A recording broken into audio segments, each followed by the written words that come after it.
The sky was burning. The clouds red with twisted fire.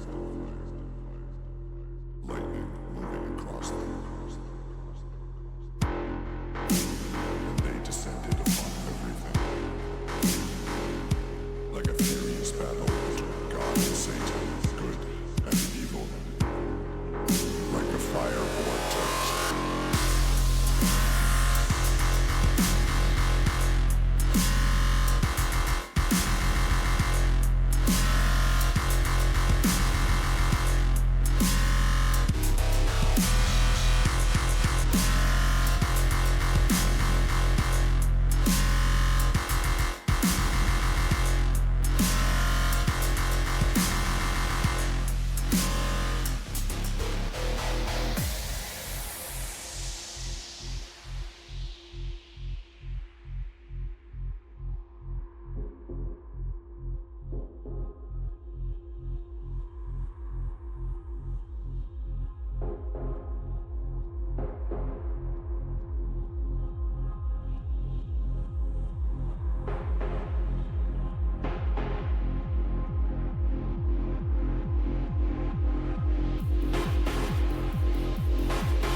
Chat, I have a bedtime tonight, but it doesn't stop me from being on the SGL stream, ready to commentate a match, get myself in the action, at least in, you know, in this scene, because gosh darn, you said to buckle in for everything. I got my gallon jug of water over here. That's how much I'm ready for tonight, whether it be in the booth or on the sidelines as I uh, just blissfully fall asleep as I wake up to go into the office for my 40-minute commute tomorrow.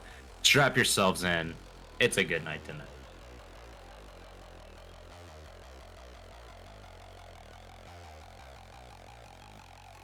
That is true. That is true.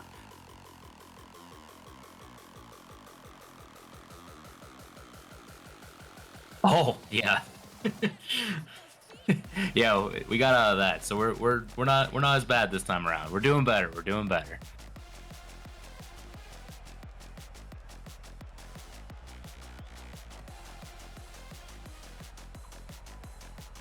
Holy crap. Do it. All right, quick thoughts and predictions. Holy moly, we have two teams on different trajectories right now. EC Eternal, probably a little bit of a darling team that we've seen at first. You're sort of waiting for them to break out, but it just has not fallen yet. Meanwhile, the Rebellion, coming off of a high within their series where they swept Timber's Army, a favorite in this here league. So now we get to see what they do against the side that has struggled this season. Here we go for game number one.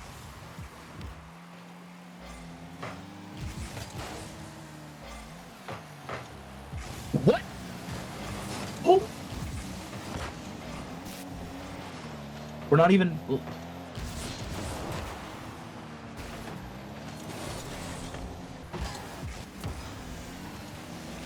Dude, we're not even like 15 seconds into the game. We've already got a highlight reel save.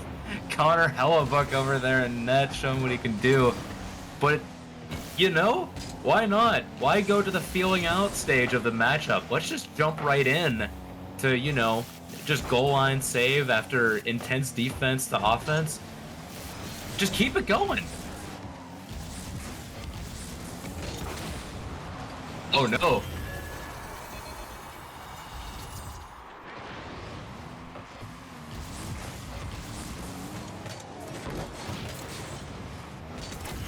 Absolutely. You have to rebound from those defensive stands. You have to show off that, it wasn't just a fluke. You can come back with this. Immediately took back the pressure and forced maybe one of the worst 50s you can take within midfield.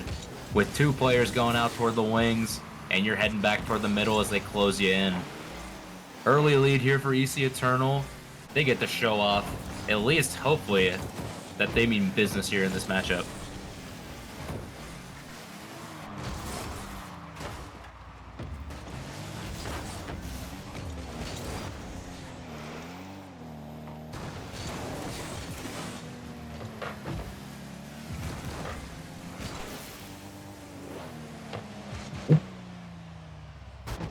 Up.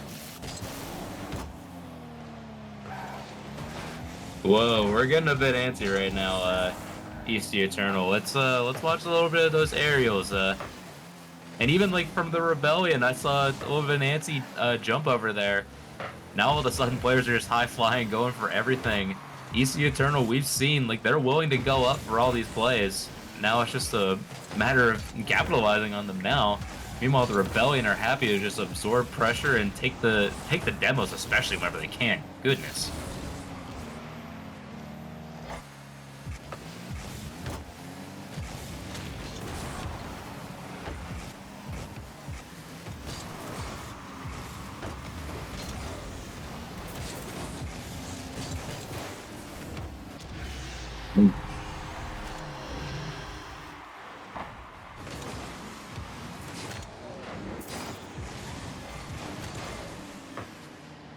Yeah, I mean, this is one of those positions where you try to buy your teammates some time. Maybe you can force like a just 50 that goes your way, but nah, it didn't work out. Spanky just ends up sort of getting dunked throughout it all. Triple C forces the issue. Great play all around. Oh, good heavens, it is open in the middle of play. Rebellion recover in time. But yeah, we got a tie game.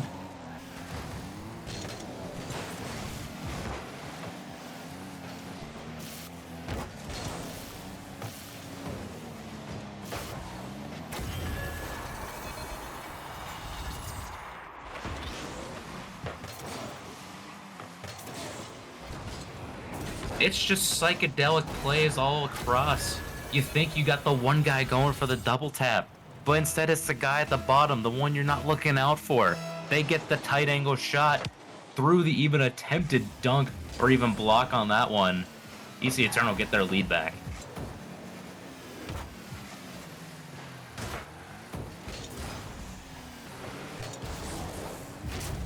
No breathers.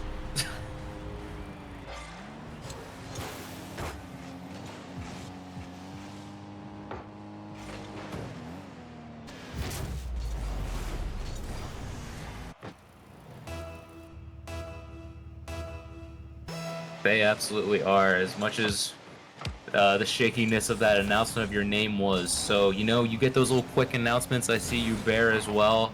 Welcome on into the stream. As mentioned, yeah, the Rebellion, they had a lot of good opportunities on, the rebound back. They still can't get it. Shorts is forcing a lot of issues out in the midfield over here.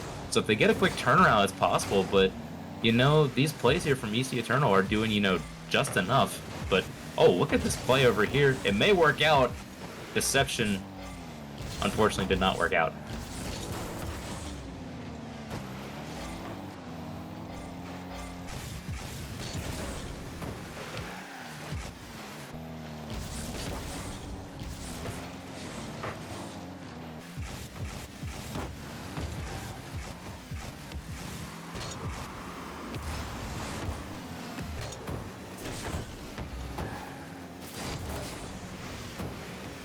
Wait, hang on.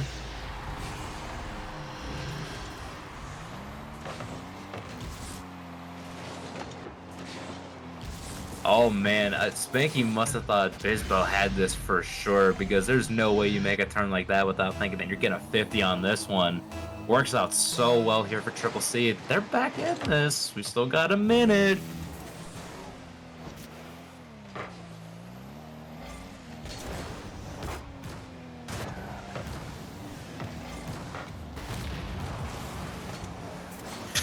See, I think his teammates are doing quite a lot at the same time, but I think they're gonna have to rely on Triple C a bit more if Triple C is gonna play this way. Triple C is definitely staying up a lot further, within that field compared to say like Polar would. Like whenever Pipe Shot go get play. Oh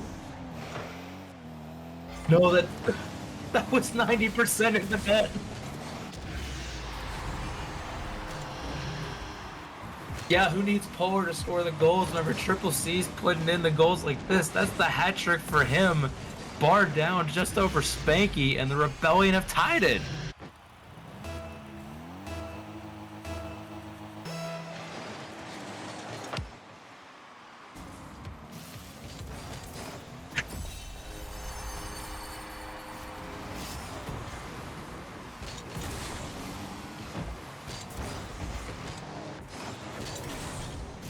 Striking fear into the hearts of the rebellious Rebellion. They have come back off of a tiny flick here from Christmas. What a 50 taken on kickoff. Works out so well. Rebellion are strapped for time right now. We gotta see if they can make this up. They need a little bit of Triple C magic, and maybe going over the shorts. Goes up for it. Gets the shot. No, it hits off the crossbar. Triple C, do you have a shot? No, it doesn't.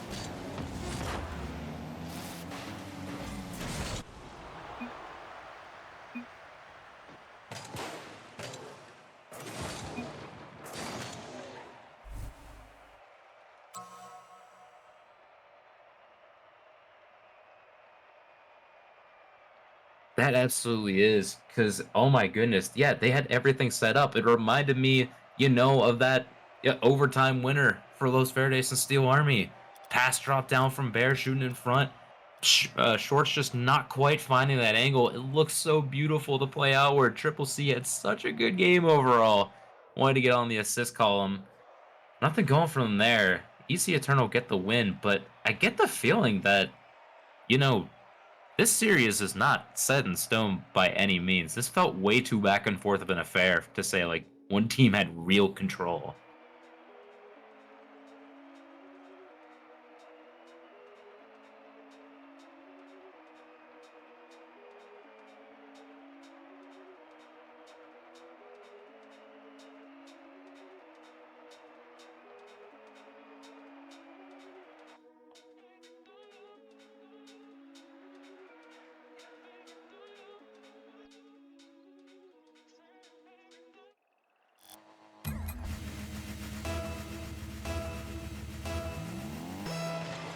Oh, dude, for real. Talk about value going elsewhere. Put it right back into this matchup because Triple C wants to already get it started with a pass across. Unfortunately, no teammate is over there. As you see, no substitutions, but just want to welcome in Luis to chat. Birdnana, I see you going. As we get the early goal, Shorts declared that he would get me a goal, and he got it. You know what's funny, Devin? I was muted the whole time on stream, so you could hear me. Huh? No one could hear me until now. Oh my gosh. Chad, what's a Anyways, one-sided let's go back to conversation the feel action. like? I'm sorry about that.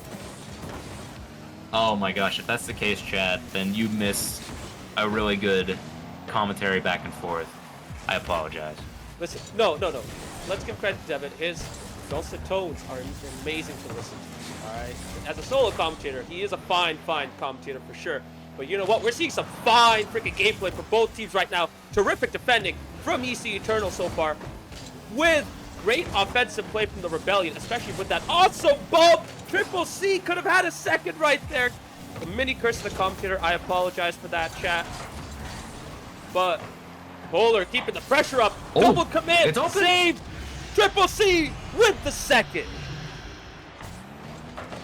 Yeah, this is just pressure over here. Shorts has been such a bully this entire game, trying to clear out the Eternal in any way possible to get Polar and Triple C these shots, and it's just been working out so well.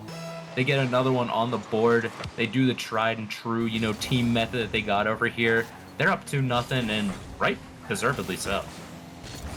And you know what? This is not what EC Eternal needed right here after a terrific game one. The Rebellion are cranking up the pressure. And EC Eternal so far are 3-0 down with no answer as of yet. They need a goal and fast. Yeah, this game is getting out of hand. I know I talked about how back and forth and even this series was, but I'm not gonna lie, this is screaming EC Eternal. You gotta wake up. You gotta get in their face. The Rebellion are all over you right now. Start putting those hands up. Start making the plays. Stop cutting each other off so much. Get in there. Help your teammates out, because right now the Rebellion, oh my gosh, they do it yet again.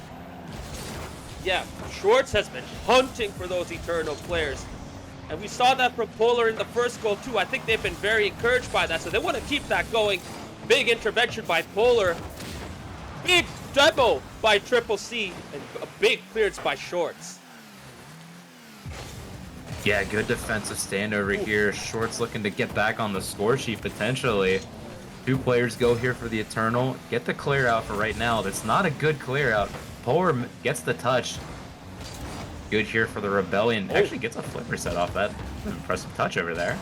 Seriously, insane. Sorry, go on. No, go ahead. My point was an dead and over set. from like 10 seconds ago. Seriously.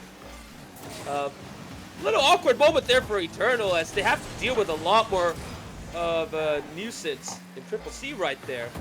Now Bispo finally gets some time on the ball, and unfortunately for him, and actually no, I take that back. He was able to get a nice 50 there. But now, can EC Eternal take control of this midfield? Unfortunately, another loose ball, giving it back to the Rebellion, and they have to go back, deal with those bumps yet again. Shot on target from Triple C. Nice save by Spanky. And it's at an area where he could get a 50, and that he does, but his teammates are still pinned back, and that's not a good sign for Eternal. Yeah, it's not a good sign at all, especially with the way they've been playing the ball so far. It feels pretty, heavy-handed, heavy touches all over the place. And whenever they do end up getting out of the play, like, they are out of the play. they're not as close to each other as you probably would expect. You know, like a team like this, they got a lot of mechs going on. Oh, that's actually one of those plays that you expect to see, but there's just no way to follow over here because there's not a lot of, you know, I guess maybe calm back and forth between them right now. Oh, absolutely. I'm just starting to wonder. One thing I do want to highlight about this Rebellion side, I was seeing them be in a call in Discord in their own team voice channel, and these guys I'm sure have been practicing for I think a couple of hours already on the West server. So I'm sure they've gone used to not just, you know, this ping and all this stuff, but also to each other's gameplay and performances, which is probably why they look so good right now in this game too. Despite this nice spell of pressure from EC Eternal, defensively they have been rotating quite well. Yeah, rotating extremely well. Like, even whenever they're not getting, like, the 50s or whatever, they're just, you know, just to bring out the hockey reference, they're finishing their checks. They're bringing a strong forecheck over here, and they're continuing to just apply the pressure. EC Eternal are, you know, gladly backing off. Once they make the touch, they're just like, all right, time to, you know, leave who forever's next. But no, the Rebellion are just, you know, I'm going to get in your face. You're going to have to deal with it. And EC Eternal are like, all right, bet, I'm gonna go back. It's not conducive to a winning strategy right now, and I'm hoping that something comes of it soon, because right now they are looking like out of options here for game number 2. Seriously, after an incredibly close game 1, I mean, this game 2 has been all Rebellion.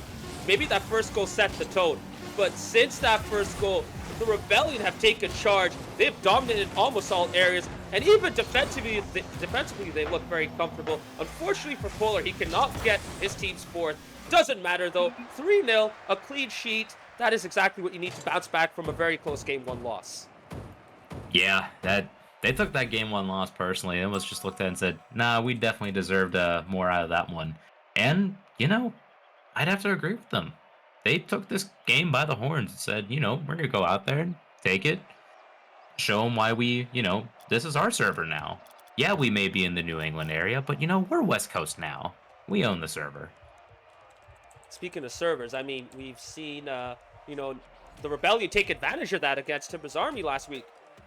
You know, not necessarily a huge advantage, because, you know, if you're good enough, you should be able to deal with it anyways, but an advantage nonetheless.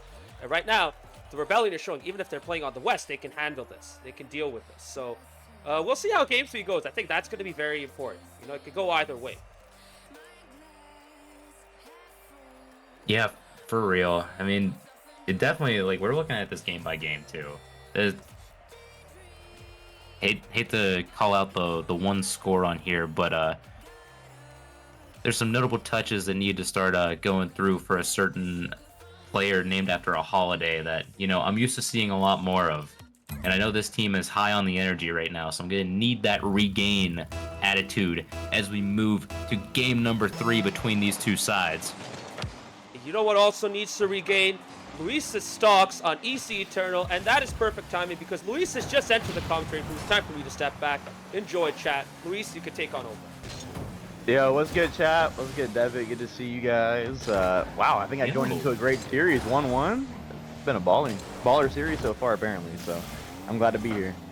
Yeah, talk about invading and just taking a series for yourself. Just sort of looking, you know, you're buying the high right now. You're not buying the dip as you know, people advertise on the markets here today. So while I maybe like question that decision overall, I'm glad you're here because honestly, this is just still a good series to be a part of. This Rebellion team has really showed they, you know, definitely did not deserve that 7th place power rankings probably a couple weeks ago, and they're here. Arglass with the L. Luis being late. I had a series in another league, Mr. Arglass, I will make it known, but we won't speak about that. As you see, Polar's been a standout player from the few minutes I did watching game number 2, Devitt. He seems to be balling, and of course, I've been really high on this EC Eternals team. I do have a lot of stock with them at the moment. I'm still holding diamond hands, and so hopefully I can see more shots like that. Spanky almost finds the net, and there's some blue pressure on the orange half. Yeah, this is a good early chance over here. Christmas might have enough boost for this. Oh, just barely doesn't get that one. Polar has enough to get this away from Bispo. It's not out of danger yet. They're causing trouble over here. The ball just needs to fall in the net, and it's not happening here for EC Eternal. Yeah, very close chance there. Polar with a kind of a whiff in his defensive kind of mid-space there. It's not really good from Polar, but they survive in the end, and EC Eternal on the defense. Who's been the best player for EC Eternal so far, Deb, in this series? Who's balling for them right now? I'm not gonna lie, I might have to give that shout out to Bizbo right now.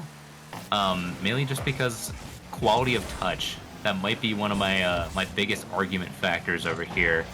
Because I could argue Spanky as well, but I think in terms of what I've seen across goals and touches that we had in the midfield, that's the player you're looking for. Oh, nearly worked out for Shorts with the demo. Nothing going for over here, but yeah, we need a full team effort here out of EC Eternal. It's just not quite working. Oh, that's a wild whiff over here. Ambitious, but thank goodness Biz was there to clear the danger. Yeah, free ball for Polar off the ceiling. Can he get another touch? She can. To Triple C, no. Triple C out of boost. Spanky there. Hopefully I'm not lagging. I think I'm lagging, so I apologize. Florida Internet strikes again. Do not get Florida Internet, chat.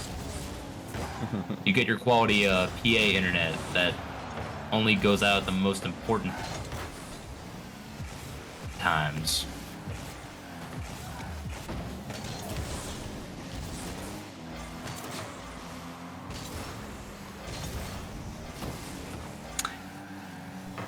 Happening right now. Who knows? But right now, triple over to Polar. Battle waves over here. Over here, Christmas looks to make it out of this. Looking for Spanky. Nothing going, but it's already a turnaround from the Rebellion. Shorts, that's a great pass up front, but an even better clear by Spanky as they clear the danger for now. But they keep running over each other right now. They need to get these touches out. Polar gets a shot. It's so weak. Maybe Shorts has something, but that's saved off the line by Bizbo. Christmas, air dribble. Maybe looking for a 50. Gets one, but it's over to the corner, and his teammate can't deal with it. Polar takes over. Oh, gets the dunk. Maybe one more over here. Triple C gets the goal. The Rebellion take the lead with a minute left. What I'm the gonna fuck have is to going interject on? here. I Wait, think hello? Luis is potentially disconnected, or Is it Luis me? back? Bro, my Discord was like tweaking. I don't know. But Triple C, yo, good shot, man. They're on the board. 1 minute left. Wait, was Debit lagging too, or was it just me, chat? It was probably Yeah, it might have been both of us. It was giving me some errors, like joining the voice chat that I've never seen on Discord, and I live online, so that was new. But enough of that trash. Polar, what a save. And a lot of pressure here. Trying to get the equalizer, Debit. I need EC Eternal here. They need to win this game if I think they have any chance of winning this series. So I need them in the next 30 seconds to get a goal. I mean, it's for the stock value. It's not. Oh, maybe we just got it back. Spanky gets the equalizer over here. Spanky beats out Triple C. Oh my god, my nameplates. Everything's bugging out. Spanky, good shot, man. And it's 1-1. Tie ball game. Just under 30 left to go. Christmas with a shot. That's an even better save by Triple C. Maybe a rebound. Spanky back in. It's not exactly dealt with. That's a great touch. Maybe Bizbo. It's just out of reach. Yeah, looks like we could be going for overtime here unless the Rebellion have something up their sleeve. Polar grabbed the full boost.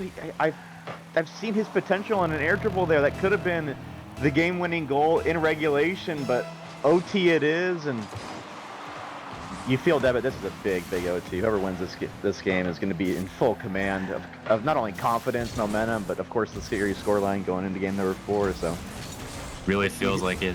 let's see who can ice up here and see who's got the ice. I mean, we gotta be looking toward the same usual suspects for the Rebellion. Oh, thank goodness all three didn't go. Thank goodness Shorts is around, but it's not enough. Bizbo gets the touch and the shot, and they take game number 3. Oh my goodness, Midnight Riders versus Pride 1-2 in the back, and it's just in the net for Bizbo. EC Eternals take game 3, because they did lose game 2. But yeah, what a game, what a game. Through all of the chaos that is this Discord call and getting comms in, somehow EC Eternal come out with this overtime dub. Good, just good heavens all around. This was such an insane turnaround here from EC Eternal. This was not the same team that we saw in game number 2. Yeah, definitely a way better all-around performance from EC Eternal. I do want to highlight one comment in chat. Asian Bunny is live. I'll be right back. Games 3Z. Enjoy Asian Bunny, but we're here in SGL, so please stick around because SGL is way more entertaining. It must be said. But yeah, great game from EC Eternal. I'm personally cheering for them, Debit. I want to see them get their first series dub of Season 9, and if you're the Rebellion, honestly, I don't really know what was kind of the issue there, apart from the whiffing at the back, so yeah, looking forward to seeing how the Rebellion kind of respond from what was a bit of a calamity at the back there at the end. Yeah, for real. I mean, Polar, whenever he's down at lower boost, just seemed like he wasn't getting the clear outs that, set up his team so well for that triple C smack in the net, or Shorts even getting the last demo. But they at least get a favorable kickoff over here. See how Bisbo deals with this one. Not quite well, as we trade a few demos back and forth. Doesn't really hurt either team, all things considered. Able to clear danger for right now. Triple C and Polar both trying to do some work in the midfield in order to help Shorts out just a little bit. Yeah, decent clearance from Shorts, but the ball remains in the orange end, and can Spanky get there? He can. A little bit high. Is there a follow? There is! Bisbo! 1-0. Lovely play from Spanky and Bisbo. On the the touches are finally... play. They're coming together now here for EC Eternal. Maybe the stocks aren't overinflated. Maybe it's time to get in so you can inflate them yourselves. The EC Eternal Stoinks are looking really good right now, but I mean, hey, there's still over 4 minutes to play. The Rebellion, coming off the back of that sweep of Timber's Army, they're not going to go down without a fight here. And so far after the goal, though, it's more EC Eternal pressure. They're looking for number 2. Yeah, for real. Like, I think in game number 2, we were seeing a ton of pressure from the Rebellion. They were looking a lot at, where they were at on the field, able to communicate, follow up some of these touches really well. Way more a cohesive unit. And we saw EC Eternal basically just react to everything. Now it's the Rebellion who are on the back foot, reacting to pretty much everything that EC Eternal is doing right now. It's not consistent, and it's tough to deal with. That just like the Rebellion just kind of have to throw stuff and see what's going to end up working right now. But as for right now, Eternal are looking really solid. They are, but Bisbo's awkward here. This could be a chance, but what a save, Christmas. It looked like Shorts was going to get on the end of that one, but Christmas helping out his awkward teammate in net. And he gets a massive dunk, and Shorts read this. He can. Bisbo, oh, we're all missing. Spanky's there. He puts it up for 90. 2-0. For the amount of aggressive defensive touches that Spanky tends to go for, there is nothing as good as Spanky going for a shot in the middle of the field. Those are the ones that you have to watch out for the most. The dagger, one might say, for EC Eternal. They get the 2-0 lead. Rebellion, what is your response? And it's almost conceding in the third as you see a whiff there from Triple C. Shorts with the cut. Can he get another touch? He can, but it fakes out the defender. Polar's there, open net. 2-1, and honestly, lovely play from Shorts there. Don't know if he meant to fake it. Let's take a peek. Did he mean to fake it? Oh, he might have, actually. I kind of like that. That might have been calm, but what a response from the Rebellion. And again, still over 3 minutes left. This game is not over. no, it is not. That's the plays that you need to see if you're a Rebellion fan out here. That's somebody you want to look to sort of like take command in like these situations over here. Shorts has been consistently at the back. Oh my gosh, nearly a double here from Christmas. Doesn't work out this time. Maybe a dunk will go just high over there. But yeah, you need somebody like Shorts from the Rebellion to get these plays started, get these touches, get these bumps, these players out of the way. Polar and Triple C are in such awkward spots right now. It gives Spanky the 3rd goal here for the Eternal. Yeah, I'd like to see what happened there. Polar in net, just couldn't react in time. Ball in a place that's just awkward for the defenders, and Spanky finds the 3rd goal of the game. And really back and forth here in game number 4. It's really going to come down to if the Rebellion can just kind of settle here on defense, defensively hasn't looked too great, but credit to EC Eternal. They've been playing really, really good ball, and I don't know, this could be the fourth, and another whiff, but Shorts just doesn't jump for the ball, and Christmas says thank you very much, and there are presents. Presents on the field, Debit, and it's 4-1. It may be April, but Christmas doesn't want it to leave December. The gifts keep on raining. EC Eternal look firmly in command of their destiny as they look to seal out this series right now. They are up 4-1, and they do not want to turn back anytime soon as the shots just keep on coming here for the Eternal. Yeah, lovely chats right now coming out. Christmas came early. Feel bad for his wife coming out of Boron the Moron. What's up, man? Lovely chat. Hopefully his wife doesn't mind. You know, he can. Guys, always... you make me want to add 7TV to this channel, just like the amount of stuff that I can reply to you guys with right now. Oh, and as we get back to the game, Polar had a chance there. He goes off the ceiling. Can they find a goal here? Shorts misses. Polar no boost. Triple C can't commit there as last man. Nah, you can't, but also at the same time, it almost feels like you gotta just throw something. Like, we're down to a minute and a half. You know, like, we got 3 goals to recover if we're the Rebellion. You gotta go for stuff, especially as Shorts looking to lay on, you know, the physical presence over here. Spanky wisely dodging that one, getting a 50, trying to set up Christmas. This is a lot of time wasting right now, and valuable time that the Rebellion just can't waste at this stage of the game. Yeah, it feels more likely that EC Eternal score the 5th as opposed to the Rebellion scoring their 2nd, but this could be a chance. Can Triple C get there? He can. Lovely save from Bisbo, bailing out Christmas there. He was in an awkward spot, but his teammate came up huge, and it's not looking good, Debit, for the Rebellion, it must be said. No, that's a great save off the line. Again, 40 seconds left. A lot of things have to go right within these last seconds. Shorts looking to get one, doesn't work. Triple C gets a shot. Polar looking to keep the offense going. Is there a response? There is, but it's 50'd out by Bisbo. Just under 30 left to go. There's a lot of boots just not here for these players except for Spanky. Maybe they could work, but Shorts ends up setting it just a bit too high. Yeah, that you feel like that was the chance, that bit. Oh, hold on, this could be a chance, but no, another great defensive play from the Eternal, but 10 seconds left. We saw in RLCS this past major, the Team Vitality scored 2 goals in 10 seconds in the Game 6 on Neo Tokyo, so it's possible. The Rebellion need a kickoff goal here. Yeah, it's gonna take actual divine intervention pretty much at this point. It's not Neo Tokyo, and it's not first kill on the field, unfortunately for them. And look at EC Eternal, man.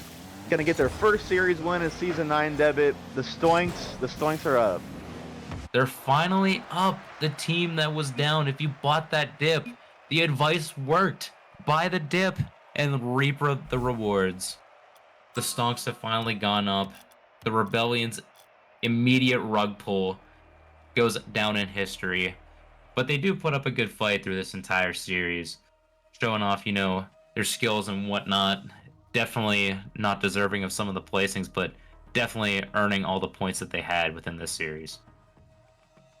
Yeah, I'm looking forward to hearing from EC Eternal in the interviews. Hopefully we get to hear from both teams, of course.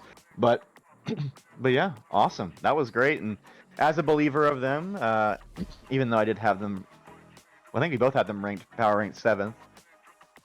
But I said on the podcast that, but I had them power ranked 7th, but I had a lot of their stocks, and today's a pertinent day to talk about the stock market, and you guys got to buy your EC Eternal stock right now, man. It's gonna look good for your portfolio. It's gonna look really good for your 401k. So yeah, I'm happy. Spanky and the boys got it done. Yeah, diversified portfolios win again. Get across all your markets, crypto, international markets. We got the whole, kit and whatever the phrase is. I'm not gonna say it. The kit and. You're not. Don't make it worse. You're not slick, little bro. I am not. That's why I didn't want to, mess up that hard. That's for the podcast. Oh yeah, true. Bear Blitz key is to be ranked 7th, and you win apparently. Yeah, back-to-back weeks. I believe the 7th ranked power ranked team. I That's believe. actually true. I have the receipt right here. So yeah, if you are power ranked 7th on the SGL podcast, of course, a weekly podcast we are starting to do now this season, and if you have missed any, they're on the YouTube. But yeah, just be power ranked 7th, and you just automatically win the next week. So, but we do have interviews lined up. Christmas is here, I believe. Yes, Christmas is here at the beginning of April, which is always nice. The best holiday is Christmas. So there's no debating this. But Merry. enough of holiday talk. What's up, man? First series win of season 9. How y'all feeling? Dude, I'm speechless. That was a great match. My heart's pounding too much, so I'm very little words. Okay. a lot of heartbeats. Yeah. Very My little heartbeat words. is like beating at 420 beats per second. Only 420. Hell yeah, man. I feel like we can go 420, higher. dude. No. It's beating 420 always. Ah, okay. Don't gotta tell me twice. Yeah. I mean, such a Listen, good match. we were talking about before you came in. You guys power rank 7th coming into this week. Obviously, I'm still holding on to a lot of y'all's stock, and y'all came through this week for me, man. And I don't know what is it about being power ranked 7th on the SGL podcast. It's like an automatic W for whatever team it is. When 7th is last, there's no place to go down anymore, so you can only go up. Dude, everything's a stock market reference tonight. There's just no going back at this point.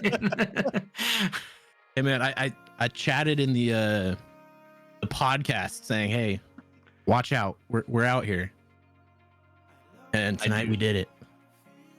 I do distinctly recall you saying like, "Yeah, just wait for that," and I'm just like, Just wait and watch, boys. Just wait and watch. No, you absolutely delivered. I mean, it was definitely after game 2, because not gonna lie, I was a bit hesitant on you guys the first 2 games. Not even so much the second game, but the first game in general, I was like, there's a lot of flying right now, but these touches are not really going anywhere. So Yeah. like, what happened in those games 3 and 4 where you just like rebounded like crazy? Recently, like Monday, we had a little game review, like a third-party game review, and they pointed out some things to us, and we kind of let that slide. I want to say first 2 games, but we still felt like we were playing way better than the other matches we had. And then 3 and 4, we just locked it down and showed out.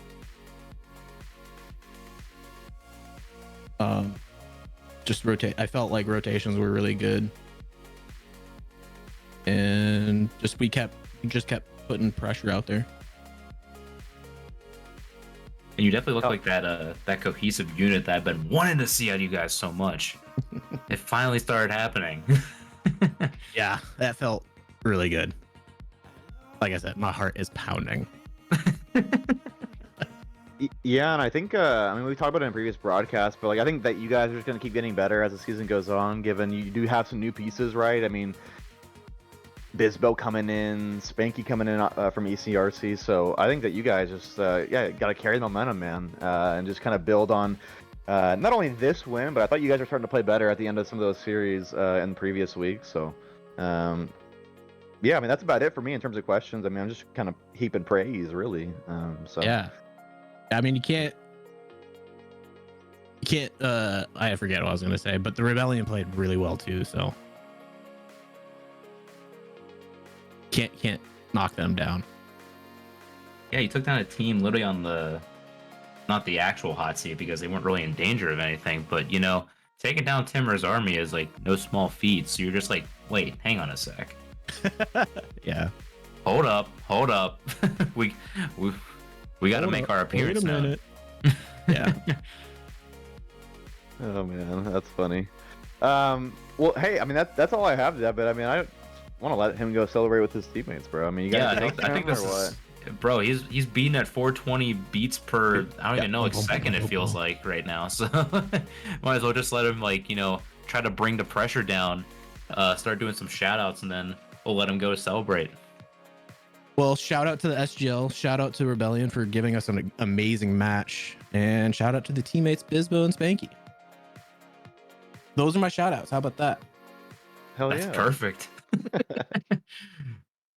Well, awesome, man. Appreciate you joining us, and yeah, go enjoy your win, and hopefully the heartbeats per minute come down eventually. They'll come down. They'll for sure come down. It might be like an hour or two later, but they'll come down. Well, good. We obviously support good health here at FGL. So, but all right, awesome, man. Thank you for joining us, and yeah, we'll thank you, guys. talk soon. All right, have a good one. Peace out. Always good to It's- hear. I always like the good vibes. Just W vibes. The good vibes commentary is the definite the go-to. You don't want to bring anything down. You don't want to get too analytical about it. You just want to like rejoice in the moment that you have. And it's like, but they also have to come here and share that moment. While also it's just like, dang, go celebrate with your team at the same time. So Yeah, and speaking about interviews, we still have one more. I think Shorts from the Rebellion will be joining us shortly. And speaking shorts about, and shortly. speaking of Shorts joining us shortly, Shorts, welcome, bro. Obviously not the result that you guys wanted. I feel like I say it to every interview I do of like people who lose. I always say Pull the not the string. result you wanted. Yeah. How's the team feeling, bro? What's going on? A little down. Felt like a winnable match for sure. It was definitely a really good match, and they played really well. So we'll just have to take that one on the chin, take it for what it was, and move forward. Look on to next week. Yeah, I feel. Yeah, I mean, obviously there was some frustration in the game chat, of course, over servers, and it might be interesting. Actually, at the end of this season, I'd be interested to see if we can tally up the home records of this season. It might be interesting, Yeah. actually. But that frustration aside, what did you feel you guys did poorly this week as opposed to that TA series? Honestly, I don't think we did too poorly compared to how we wanted to play. I think that they just came in and played an outstanding, solid match of rotations and proper commitments. Just the way that they had their spacing felt so hard to play against this week. They were not over aggressive. They were aggressive at the right times, getting a lot of bumps in our back line, but every time we went to clear a ball, there was always someone to control it in the back. It was really hard to play against, especially the fact that it doesn't matter which the three of them is back. All three of them are solid players to be able to control the ball and bring it back on the attack. So, in I think it was game 3. Yeah, game 3 we lost, and it really just felt like every time we got the ball out, it was just right back in our own end. So it was tough to play against. The one match that we did win, we were able to get that pressure, and they made the proper adjustments, and it's just adjustments that we could not counteract this week. So yeah, kudos to them. It was very well played by them. It's a good way of putting it, especially yeah, it was pretty noticeable on that eye test. Like you guys just kind of like danced laps around them, didn't let them sort of like breathe. In that game number 2, game number 3, of like maybe it wasn't completely like out of control, but at the same time, they just got closer to the ball. They made a lot more things I guess worth in the end, and their touches actually started having a lot more value than these one-off touches. So even then, like, was there like anything like confusing about their play, or was it just more like, all right, they're now more consistent, and that's been tougher to deal with? It was definitely different than most other teams we play in SGL. When it comes to like the aggressive bump game, a lot of teams don't play it. More skilled teams, I'd say. But their bump game was on, in my opinion. I was spending a lot of time dodging bumps in our own net. And it really kind of dictated the way that we had to play. I felt myself kind of stretching for bumps on their end to try and open up space. Yeah, that's kind of another way that they just dictated the flow of a lot of the match, especially the ones that they won. Yeah, I think I think EC Eternal have like the most unique playstyle, or at least the most different. Is that a synonym for unique? That probably is, right? Playstyle in SGL League One in the Premier. I think that they've played I'd have just to agree. like everybody else. I feel like they have like a playstyle that's more.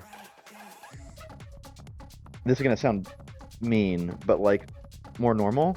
Is that mean? I don't know, but you know what I mean. And so You I could think have said plain, and that would have been worse. yeah, which I think in a way makes them hard to play against. So I mean, is that kind of what you felt like when you played them? Their playstyle is like I would very, call like, it different? a classy or classic play style, more so. Just a solid group playing the same game together. Whereas a lot of other teams are kind of just, you have someone playing their own game. Teams have their pop off players, their pop off moments. Maybe not all three can pop off at any time. So you kind of have who you're watching out for, but it's different with them because they're just all three such solid players that you don't really know where their offense is going to come from. You don't know where their defense is going to come from. You don't know who's going to be controlling in the midfield. So it is definitely, in my opinion, the most unique and different from anybody else in SGL playstyle. It's still crazy how even like week to week it just kind of verifies the claim over and over again that this league is just different for some reason. There's no good way to explain it either. Really isn't. Like you can We're all kind of narrow it weirdos down. in the best kind of way. Yeah, we're all weirdos except for Palos 512. That guy's an actual weirdo in the worst kind of way. But luckily he's not in our division. Shorts. I do You guys are apologize. lucky. I'm sorry, Devitt. But I have no more questions, man. Devitt, you got anything else for our man Shorts? I just wanted to thank you for getting the goal like you said you would promise me in commentary chat. So I just want to thank you for that. Yep. So I no can lies. call that. Yep. But yeah, all good from me. Anything you want to shout out before head on out of here? Thank you to both of you for commentating our game. We're mad at Luis for joining because he started playing poorly when he joined to commentate. So True. we're gonna do that. Gotta make this joke. Bizbo said sorry about the servers, so I'm gonna have to blame the servers on Bizbo. But besides that, thank you for commentating. Maz, thank you for putting this on. Shout out to the Rebellion. We're coming back next week, and we're never gonna lose again. Promise you that. Let's start some SGL conspiracy. Let's start an SGL conspiracy. The Rebellion lost this week to move back to power rank 7th. So there you go. Yes. They want to be back power rank 7th again, so they get the buff for next week. We need to be underdogs.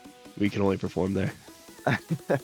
Well, awesome, man. Yeah, thanks for joining us, Shorts. Appreciate you as always. Thank you. And yeah, I'll talk to you soon. Yeah. Good night, y'all. So you Good to guys, see you. Copium works whenever you lose a game. There's always an option out, no matter what happens. There is, and as we take a look at the games that have been played in this week, match day 4, game week 4 of SGL season 9. That was our first non-game 5 debut. Really felt like this series could go 5, but in the end it didn't. And of course, the remaining 3 games will be played tonight/tomorrow morning if you're on the East Coast. We have the Axe and Rose LV and EM and TA games taking place at the same time, and then followed by those games we'll have the B&G Old Timers versus the Defiance. So plenty of SGL action left tonight. Yeah, I'm kind of disappointed they didn't. Rebellion didn't push it to game 5 because it would have been nice to have an all game 5 week. That'd be crazy. Yeah, who didn't deliver the corporate memo that it's supposed to go 5? Maybe Eternal didn't get it because they were supposed to, really lose game 4, but it happens. That happens. Maybe another week we'll get it. But yeah, those other game times definitely do stick around. We're probably just gonna end up taking a short break before we end up getting to the new ones, because Chad, I don't know about you, but I'm gonna be a little sleepy and probably start watching from the comfort of my bed. So make sure you don't leave anytime soon. we still got way more action for you, especially all these West Coast and Mid Central teams over here, and including this other commentator who's in Florida but is playing at 11 p.m. True. Yeah. Obviously, I'll be featuring tonight. I think the game of the week, or one of the games of the week we talked about on the podcast, TA. For me, the two top power ranked teams. So, I think TA is going to end up winning debit just because they're lower ranked on the power rankings. Is that how that works now? Actually, I don't know how that works anymore. So, I don't know either because well, I did put TA as top in week 3 and they lost. So I don't know. I guess we gotta test this experiment out. I'm keeping the receipts, literally. where's Direct when you need him, bro? I mean, this is ridiculous. But where's the SGL Direct, man? We We need a find direct him, and the nicely dressed guy, but for SGL as well. Like we need Serrano to take up the mantle of like that nicely dressed guy, but for cars. Yeah, we also need like an SGL Liquipedia, but that can come eventually. But all right, cool chat. Thank y'all for being here. There's so many individual names: Bisbo, Pones, Gogan, Polar, Spanky, Birdnana, PGH, Debit. Thank y'all for being here. Everybody else that I missed. Yeah, it was fun. Fun stream to commentate. So. Oh, and shout out Normac2K3 who missed our UR game today, and we had to call up a FET player. So shout out him as well. Welcome to the chat. Oh no. But yeah, that's it for me, Deb. You got anything else? Nothing else. Thank you to producer Maz for keeping the show rolling, especially all night. Give him all of your patience and whatnot whenever dealing with things throughout the night. Especially because we got so many games going on tonight. Just make sure you stick around. Keep the tab open if you fall asleep. That's good viewership. And yeah, just take care from here. And yeah, go Vegas Golden Knights. If they Oh, beat shut up. the Jets tonight, the Stars will battle them for the top spot in the division. So yeah, that's all I have. David, you can finish this out. I can't believe I'm saying go Vegas Golden Knights, but yeah. Yeah, you heard it here first. I guess go Vegas, go Knights. Also, go Penguins. Defeat the Blues streak. We need the hockey psychology curse to happen on that team. So, yeah, that'll be all from me. Just last minute hockey copium. Do stick around. We'll be back soon. Peace.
the ground.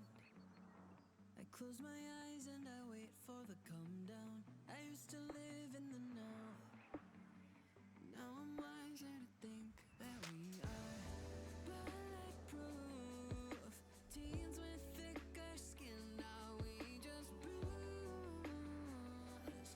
We were hopeless and we're hopeless now, but I remember we threw our fists in the air singing. I remember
you here no more. If you think I'm wrong, you're probably right.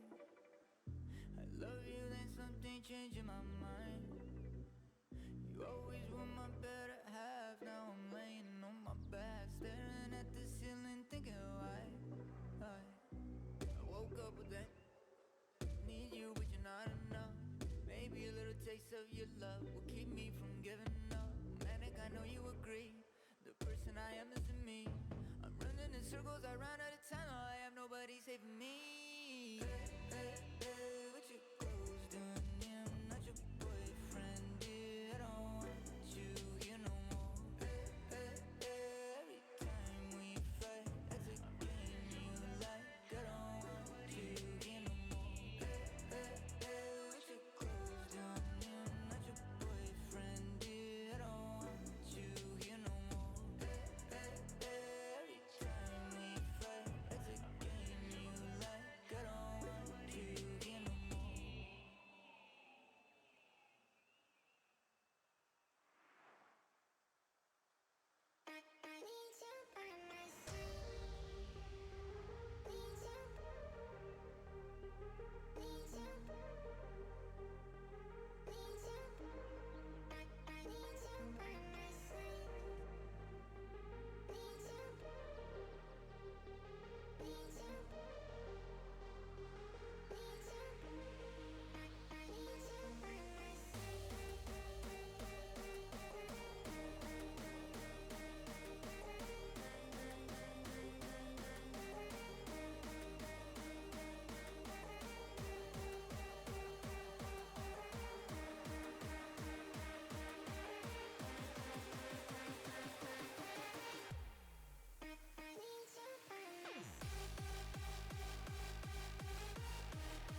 sky was burning.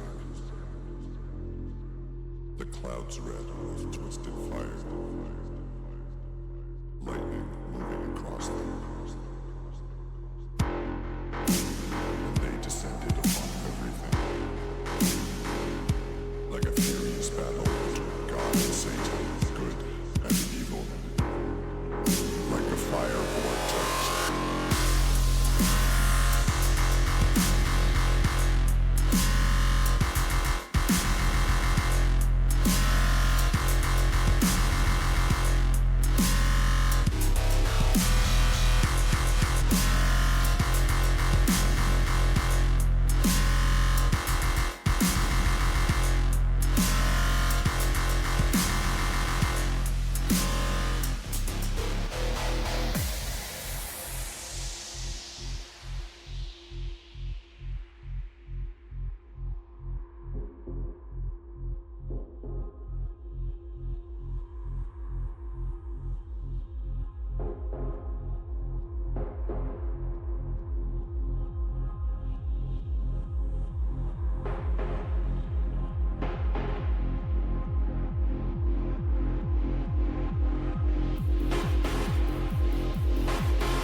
Welcome back, SGL. Hopefully you guys are still around for that. A little bit of a wait. This is like 20 or so minutes long. But we have a really good matchup here for you folks coming up on the main stream. And that is Timbers Army versus El Matador. Yes, Timbers Army for the first time this season will be on our SGL stream. I know a few people have been looking forward to this. They've been asking for this. Well, your wish has been granted. We're finally going to see Timbers Army in action, and they have a real tough opponent here against El Matador. Skyline, good to see you in the chat, dude. And also, we're going to welcome in another commentator with us in this booth. I will not be commentating this match alone. So, welcome on in. Emerald City RCs, Toad Death. Toad, how you doing tonight? Oh, I'm great. Yeah, thank you. This is kind of the premier match of the week. If I had to pick one, I mean, this is two of the top teams in the Premier Division. This is probably the best Rocket League we're gonna see. I mean, yeah, I mean, possibly all season. Who knows? I mean, Timbers Army were rated #1 team for a little while here until they took a loss to the Rebellion. And El Matador is still undefeated, so this could be it. Yeah, absolutely. I mean, this could be the chance for the final undefeated team to finally get their first loss. And you know what? If there's an opponent that can take that undefeated streak away from them, it's definitely Timbers Army. But Toad, this is not the only match we have set up for the 11 p.m. Eastern, 8 p.m. Pacific time slot. We also have another one lined up, and as we go into the schedule, you will see that the second match coming up in less than 15 minutes is Axe and Rose SC versus Los Verdes in the SGL Championship. And that match is going to be streamed on another Twitch channel. You can see the pinned message for that. It's going to be streamed on twitch.tv/FTC Palace. Yes, that is the Palace's Twitch channel. He's going to be streaming that match on his channel. We're going to be going into that from time to time just to keep up with the action and see what's going on. But yeah, Toad Death, with that said, I mean, for Los Verdes, this is a really good opportunity for them to get some points up and get closer to the top of the table. And for Axe and Rose, this is their chance to build off of last week after they got their first point ever. Yeah. I mean, there's no such thing as like a free game, right? But if you're LV, you're probably expecting to come out of here with a win. So it's a good opportunity to. I mean, what's the old expression? You can only play the the games that you can play or whatever. Like, you get the opponents that you get, and you have to beat them week in and week out. So this is LV's opportunity to beat what is right now viewed as a weaker squad. But as we well know, Axe and Rose are kind of building as the season goes. So beat them right now early while you can, and later on they might beat you. Absolutely. Because we do have home and away matches, so there will be a return fixture for this, as well as every other matchup that you have seen so far. Now, let's take a quick look at the league table to see where all these teams stand and what some of these matchups may mean. I mean, there's also the B&G Old Timers and EC Defiance match, which is our last matchup of the night, coming in at 9 Pacific and midnight Eastern. Let's just take a look at what these matches can mean. As you can see right here, I mean, Emerald City RC, after their big win against the locals, they're at the top of the table for now. But for El Matador, if they get the win, they're back up there, 1 point ahead, having played one match less. But for Timbers Army, if they win, they can also go up to the top of the table. So really, both of these sides are playing for first place right now. So this match has a lot at stake for both Timbers Army and El Matador. Yeah, someone's going to take the top spot in the next, 45 minutes of Rocket League or so, give or take. We're going to have a brand new leader at the end of week 4. But, I mean, over on the other side of things, EC Defiance, they could actually fall into second, just 1 point short of Steel Army. So they could make things pretty interesting if they can seal the deal over on the other side there. Yes, absolutely. It's a good thing you brought that up as well, Toad, because B&G Old Timers and EC Defiance, that final matchup of the night is something that you guys cannot miss. That is the chance for both teams to get within 1 point of Steel Army. And this is a Steel Army that was looking imperious until EM Big Dogs finally got that first L for them this season. So for both B&G Old Timers and EC Defiance, this matchup beats everything. It's imperative that they get as close as possible to Steel Army and pile up the pressure on both sides. Now, Yeah, no, definitely. I think Timbers Army, if we're going to bring it back to the Premier side, I think they're going to want this win so bad, coming off a stinging loss against Rebellion last week, which was so strange for them. They've played such amazing Rocket League, have crushed teams that, you know, you'd expect it to be a pretty competitive game, and they just come out and they are the better squad. And then they lose to a Rebellion team that looked so on it last week. And now they've got that fire in their belly, right? But who's their bounce back fixture? None other than El Matador. That's tough. it really is. But you know what? We saw it last week where Rebellion beat them, and not just beat them, but swept them. And this week, I mean, you know, just at the start of today's stream, we saw EC Eternal face off against the Rebellion, and that EC Eternal team got their first win. You know, convincingly so too. Like, they had some very good performances in there, and they got their first win, deservedly so. So who's to say that, you know, Timbers Army might not get a win here? I mean, they still can. They have a very good team, and, you know, as good as EM may be, this Timbers Army team, you know, they started off hot, so we can't just dismiss them entirely just because they lost to the Rebellion last week.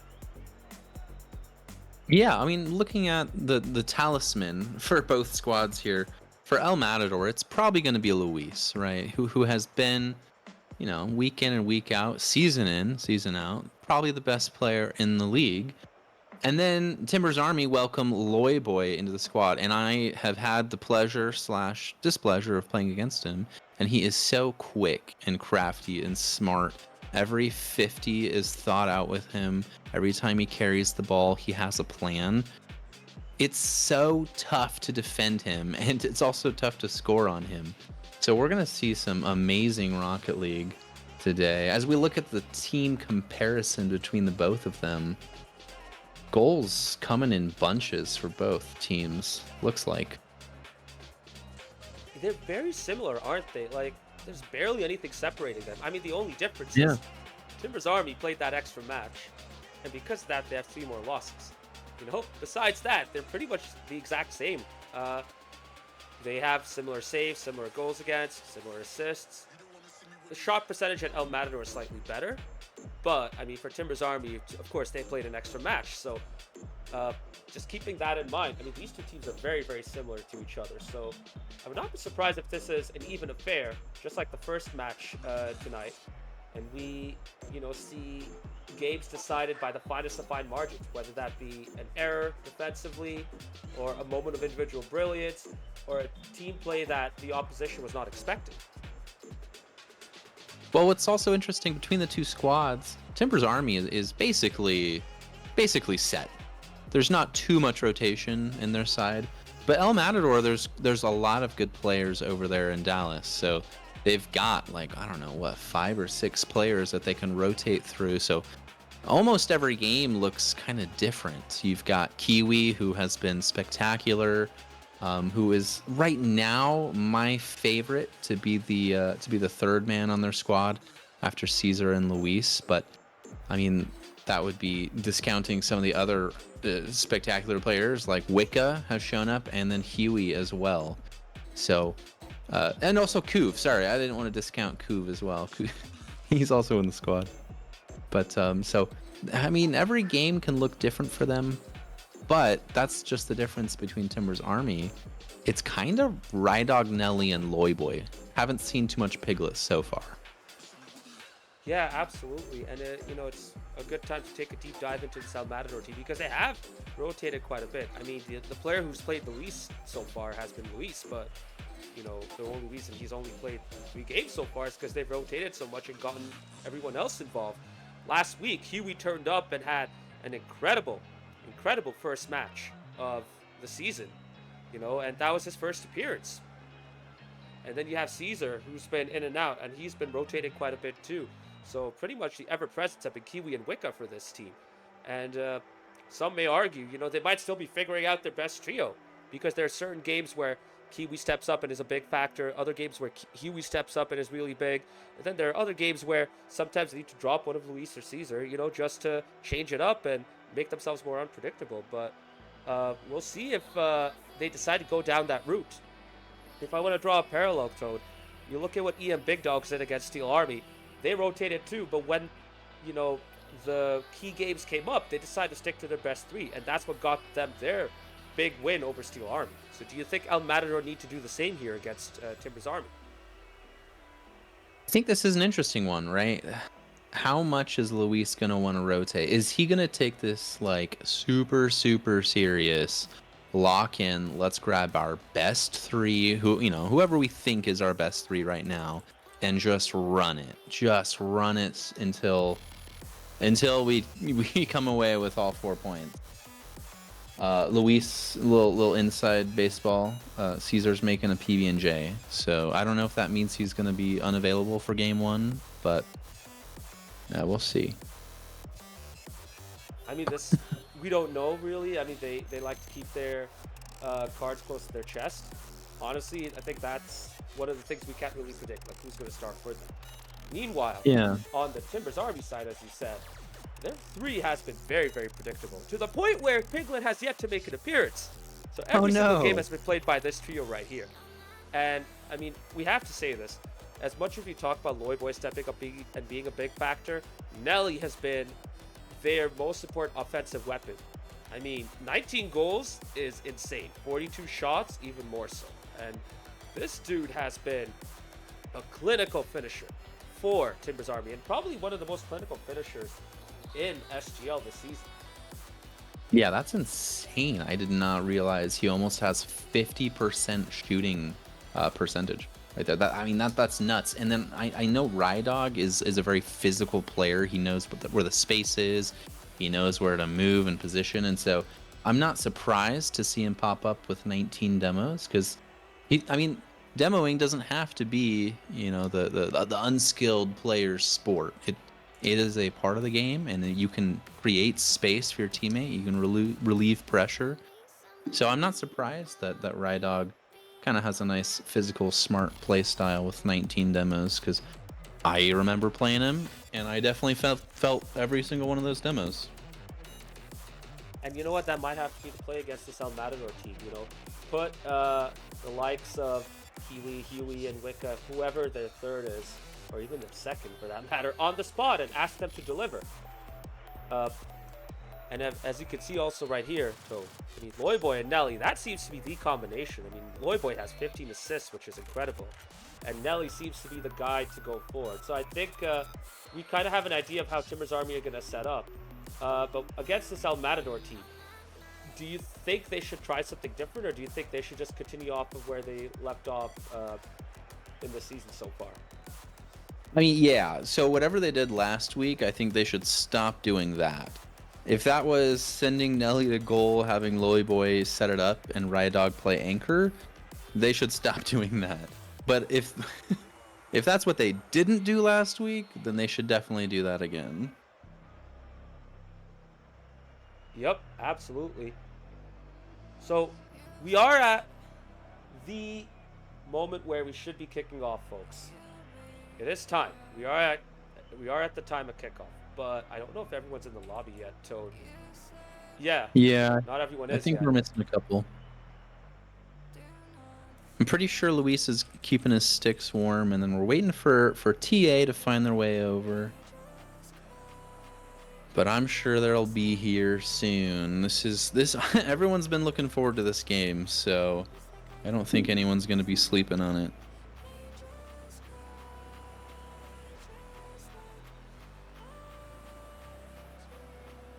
Oh, I think they've got a ranked game going on. So once that wraps up, hey, speak of the devil. TA is here. It is your famous Rydog, Nelly, and Loyboy, their famous trio. Luis back in the lobby. it looks like we've got 6 players ready to go.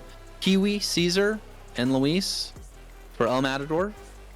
You've got Rydog, Nelly, and Loyboy for Timbers Army. This is kind of the premier lineups for both squads. Yeah, strongest teams for both sides. I mean, Timbers Army, they really have no choice to be fair. But El Matador coming out all guns blazing. We'll see how they do right here as both teams enter the lobby, chat. We are just about ready to go as the clock ticks down. Here we go. Game 1 in Manfield. Timbers Army and El Matador for the top of the table. Nelly goes low. One of that low 50, he is really evolving as a player. It's cool to see. Yeah, and I think we need to highlight how much he stepped up his game overall. Like, he's had so many good moments last season. You know, incredible individual plays, incredible finishing. But this year, I'd say he's becoming more of a total package and becoming an even bigger factor all across the board.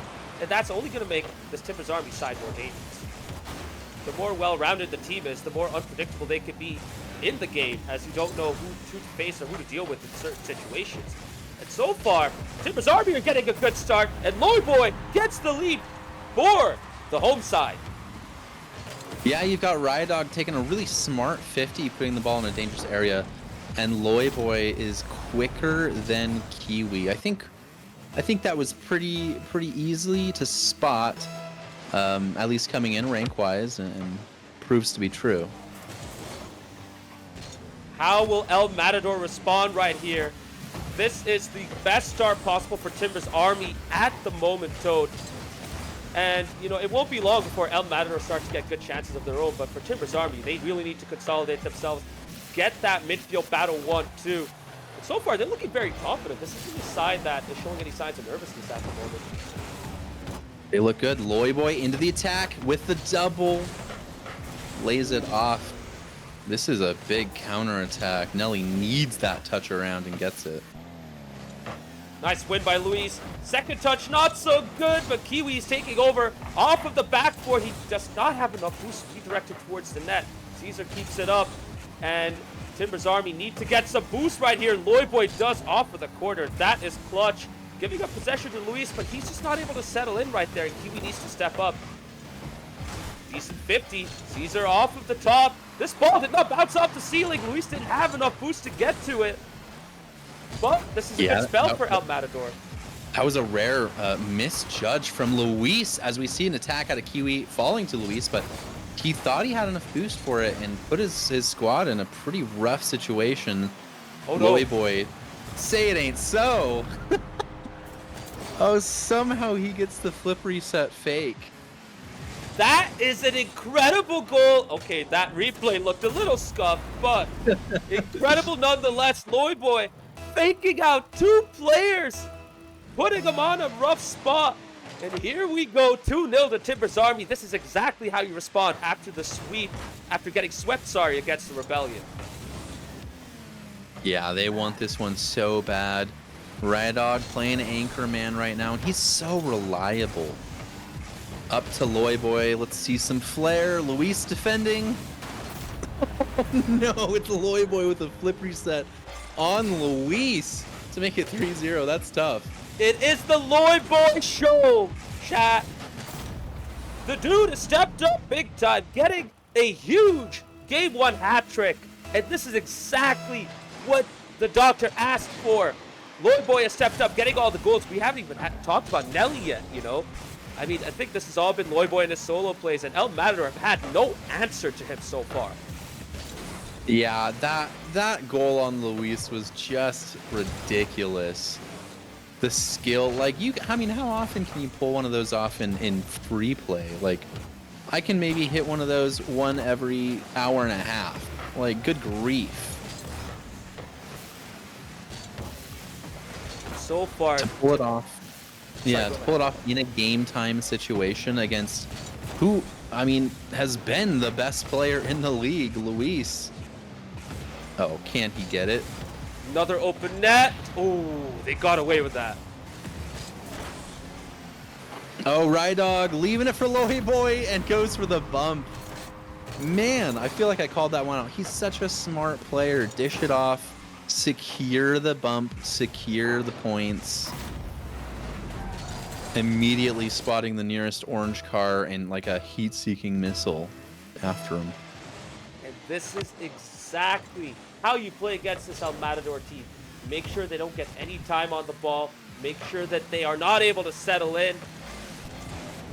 Keep them going non-stop. Loyboy once again winning wow. a 50. Going off of the ceiling against Caesar. Luis had to clear this out. Kiwi coming up winning a huge 50 himself. Feels like it's too little too late though as the clock ticks down into the final minute. Huge 4-goal lead for Timbers Army. If they can keep a clean sheet, even better. Can they get a 5th though? Nelly getting saved in front of the goal mouth. Rydog floating. Kiwi playing it out wide. Loose ball yet again. And Caesar needs to shoot this towards the net. And so far, I mean, this El Matador team hasn't looked like themselves. I expected a bit more control from them, but they've just kept losing the ball. Well, it's that, but it's also like, are we sure this is the same Timbers Army team from last week? They look evolved. This is, oh my gosh, another bump in the goal here from Rydog, just clearing out the last man. He's aggressive, but he's so smart, being patient for Kiwi. Loyboy to Nelly, it's beautiful Rocket League. And we talked about that combination earlier, Toad, but Loyboy to Nelly is the combination to look out for, and Nelly finally gets his goal. You know, doing a lot of good work to keep up with the pressure and keep up these attacks. He gets his first goal of the matchup, 5-0 to Timbers Army. This is a statement win in SGL this season, if we ever saw one. Yeah, I mean, I'm expecting a Game 2 response from El Matador, but maybe a Spirit goal could go a really long ways right now. Big pitch though, Loyboy off the wall. Nelly going towards the net. Kiwi still sitting back low on boost. Rydog going for a solo play. Cannot get anything. And folks, that's it for game 1. Huge by Timbers Army. 5-0. Wow. Yeah, my prediction was gonna be 3-1. El Matador taking the win 3-1. But I am so glad I didn't verbalize that. Holy cow. Game 1, Timbers Army with a 5-0 sweep. Loyboy getting 4 goals. Every single Timbers Army player looked amazing. Like, no notes, honestly. El Matador has so much work to do to climb their way back. Just mentally. That was such a rough game 1. Seriously, I mean, the scoreboard says it all, doesn't it? I mean, I think Nelly is 3rd in the scoreboard. Yeah, and he has more points than all of the El Matador players. So, I mean, that says it all, doesn't it? It really does. And then I know we're watching the other game right now. We're on Palace's stream. I don't think game 1 has expired yet. This should still be game 1, right? Yes, this is absolutely still game 1. Unfortunately, Twitch is slowing down. Oh, that's why. Latency on Palace's end. But yeah, 1-1 right now with less than a minute to go. Entering the final 30 seconds. This will be huge for Axe and Rose if they can keep this up. But folks, we are going to dive right into game 2 very shortly. Neither side wants to wait. We are going right in to game 2. Here we go. Luis instantly on defense. Very trustworthy, though. You can trust him to do a good job and bring that one out. Rydog hits what ends up being a nice center ball for the other team. Can't catch up to that. Oh no, there's another center ball. Just a couple small mistakes early on from both teams. And Timbers Army are backing off right here, giving time to Caesar. Kiwi comes in, almost the first goal, but that roll was lucky for Timbers Army. That ball rolled off the corner, up and away. And can Timbers Army get the first? They can, and it's Loyboy continuing off of his game 1 performance. What a great pass from Nelly. I mean, maybe he was going for the shot, but what ended up being a fantastic pass to Loyboy. And up so quickly, he finds his slot into the bottom left corner. That was great. And that is how you respond to being put under pressure at the start. Incredible pass. Caesar trying to play it up, trying to get to it quickly, but Nelly read him. Beautiful pass off the ceiling, and Loyboy was right there. And El Matador trying to respond. Luis to the far post. Big save from Loyboy. It's been all Loyboy in this Timbers Army team so far. He has really been producing. And maybe a matchup against the top tier opponent's all he needed for him to really showcase his best. Yeah, we've seen Nelly last back 2 plays in a row. I'm not sure if that's a strategy out of them. Just figuring maybe they can get as much goal production out of a very offensive, bump-heavy Rydog and a superpower Loyboy. But they're not conceding, so I'm not really sure if it's a bad strategy. Nelly locking it down on defense. So if it works for them, I don't see anything wrong with switching Nelly into the anchor role here. But you know what? This team is rotating quite well. Caesar to Luis. Rydog is back there to save. And when you have the whole team getting involved the way this Timbers Army is, so death, you don't need an anchor. You don't need a third. You just got to keep it going. Keep that flow going. So far, working really well. Loyboy couldn't get that key second touch. But again, good work in the midfield. Luis trying to pop it up. Kiwi needed to back off. And that means possession goes back to Timbers Army. They're hunting for that second goal. Rydog shot, but not into the back of the net. Caesar intervening, getting a nice save. Caesar needs to clear it out yet again. Toad Death, this Timbers Army team is really announcing themselves with an incredible performance right here. Oh, here's Luis. He wants to announce himself. How does it get saved from Nelly? Locking it down on defense. Take a bow. Huge save. I think Rydog talked about his defensive performances last season as well in that amazing playoff run. Nelly showing that he could defend as well and that he is a complete player in this Timbers Army team. Big 50 though, Kiwi to Caesar. Nelly's there. Oh, it's dangerous. They get away with it, Loyboy. Toad. Loyboy, Yeah, look at that control, no challenge, and he's able to bring it out. Trying to do it all on his own. So far, so good for Timbers Army. Still a 1-0 lead, but they don't look like they're really uncomfortable at this moment.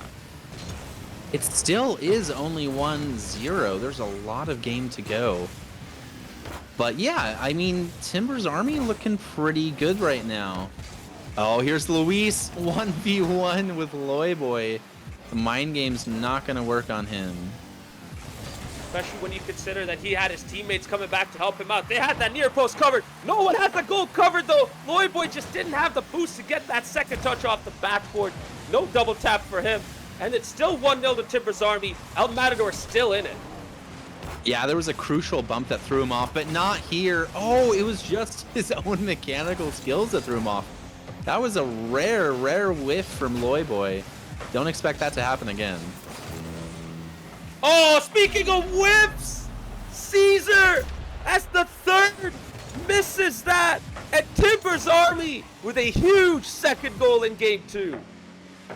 Yeah, I don't know what's going on there. Maybe he got a little nervous from Nelly and wanted to make sure he hits it around him and doesn't get dunked straight away.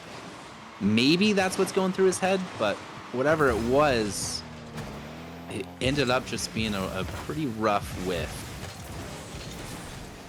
And just to hold on to the action in the main team right now, looking at the picture right there, in this game 2 between Axe and Rose and Los Verdes. Los Verdes are leading the game 2 3-0 so far after losing game 1. This is the bounce back game they needed. Back to the main action. El Matador, unfortunately, cannot bounce back. 2-0 down and 3-0 down. Nelly's saying, you know what, I'll take that. I don't want to take a chance. He wants it. I mean, he looked at his goal scoring tally and was like, you know what? Maybe I should go for Golden Boot. Yeah, I think I'll do it. Oh, absolutely. I mean, if you're up there, why not? I mean, nothing wrong with a little bit of stat padding, you know? But this is huge, Toad, for Timbers Army. After getting swept, they're potentially going to be in line for a sweep against the only team that is still undefeated this season in El Matador. I mean, if this isn't a statement win, I don't know what is. As Oh my Loyboy God. gets yet Make another him look goal. Silly. I don't Puts know on the what air to say. brake. This is absolutely insane. I just had to watch that play in its entirety. That was fantastic. Puts on the brakes. 2 cars fly by. Slow play, and then low 50 with like 0 boost. Amazing. Just incredible. Like we saw this with Casey Cauldron last week, against El Matador. When the better players came in, Casey Calder were able to step up the game. And this time we're seeing that from Timbers Army right now as they get a huge Game 2 win. And folks, they're on match point. They have the chance to sweep El Matador. And given how last week went, I don't think anyone really expected this. So huge props to Timbers Army right here. They are the dominant side right now.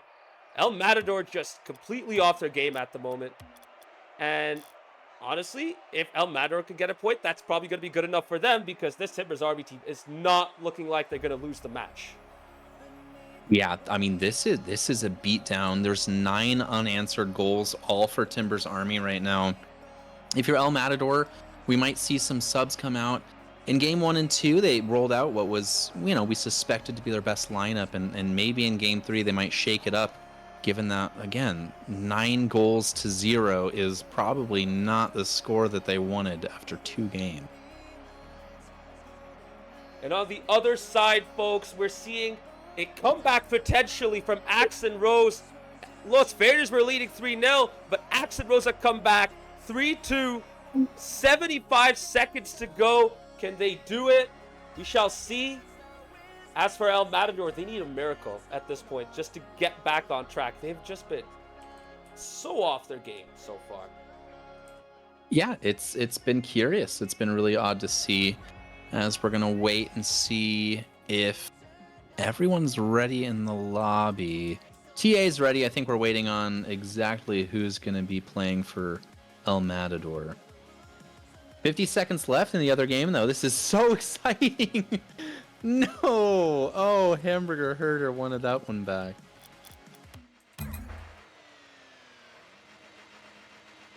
And they're gonna fall in 3-all in Division 2 over there in the championship. That is so exciting to see. There's a real possibility that Axe and Rose are gonna come away with the win today. But back over in the Premier League, we're here in game 3. It's Luis, Caesar, and Huey subbing in for Kiwi. And of course, it's your famous 3 from Timbers Army. And you know what? El Matador needed to make a change.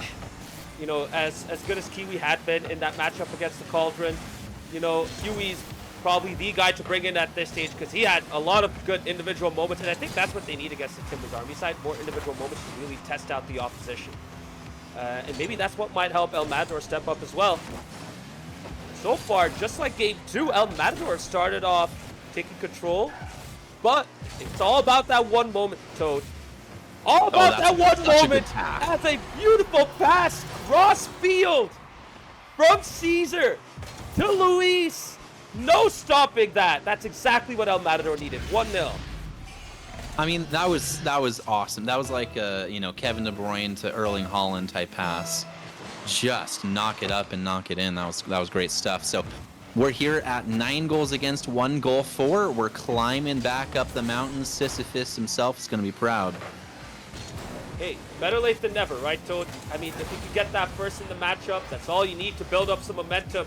But right now, speaking of momentum, Timbers Army kind of looking a little shaky right now. They couldn't get out of the midfield right there. Luis with 0 boost trying to pinch it off the wall to no avail. And he cannot get the quarter boost either, which means he needs to back off. Let's see what Huey can do. Nice touch right there. Good demo as well from Caesar. And Luis takes control yet again. Nelly with a nice cut right there. Rydog, is he going to take charge? Yes, he is. Shot towards the net. Caesar clears it out. And now it's Huey's turn to go to the opposite end. Well, there's great aggression. There's so much aggression coming out of El Matador right now. A lot of demos.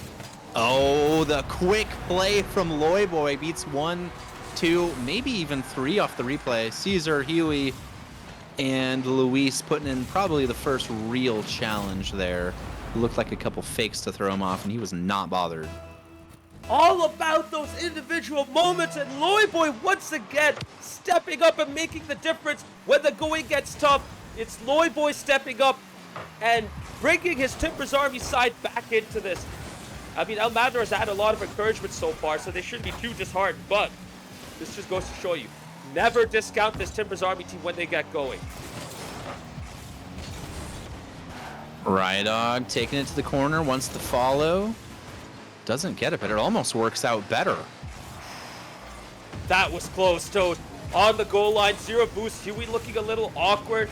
Still, that ball didn't cross into the back of the net. El Matador It almost just looks like don't- it took 2 to get that ball defended out of there. I'm not sure if it was a pinch save. Oh, the play! It's so close. I love the vision from Nelly getting it over to his partner Rydog, but low boost pretty much prevents that play from progressing any further. Oh, 50 right there, but it's too close to the goal line where the Timbers Army players was set up. Much better from Caesar, though, compared to past games. Challenging real early, even without too much boost. Nice touches there, though, from Loyboy. Keeping up the pressure. Loyboy towards the net. Luis with little to no boost gets it out.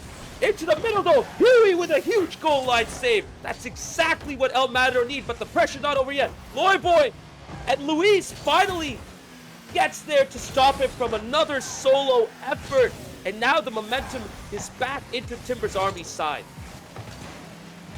Yeah, Luis is driving around, boost taped down, trying to demo people.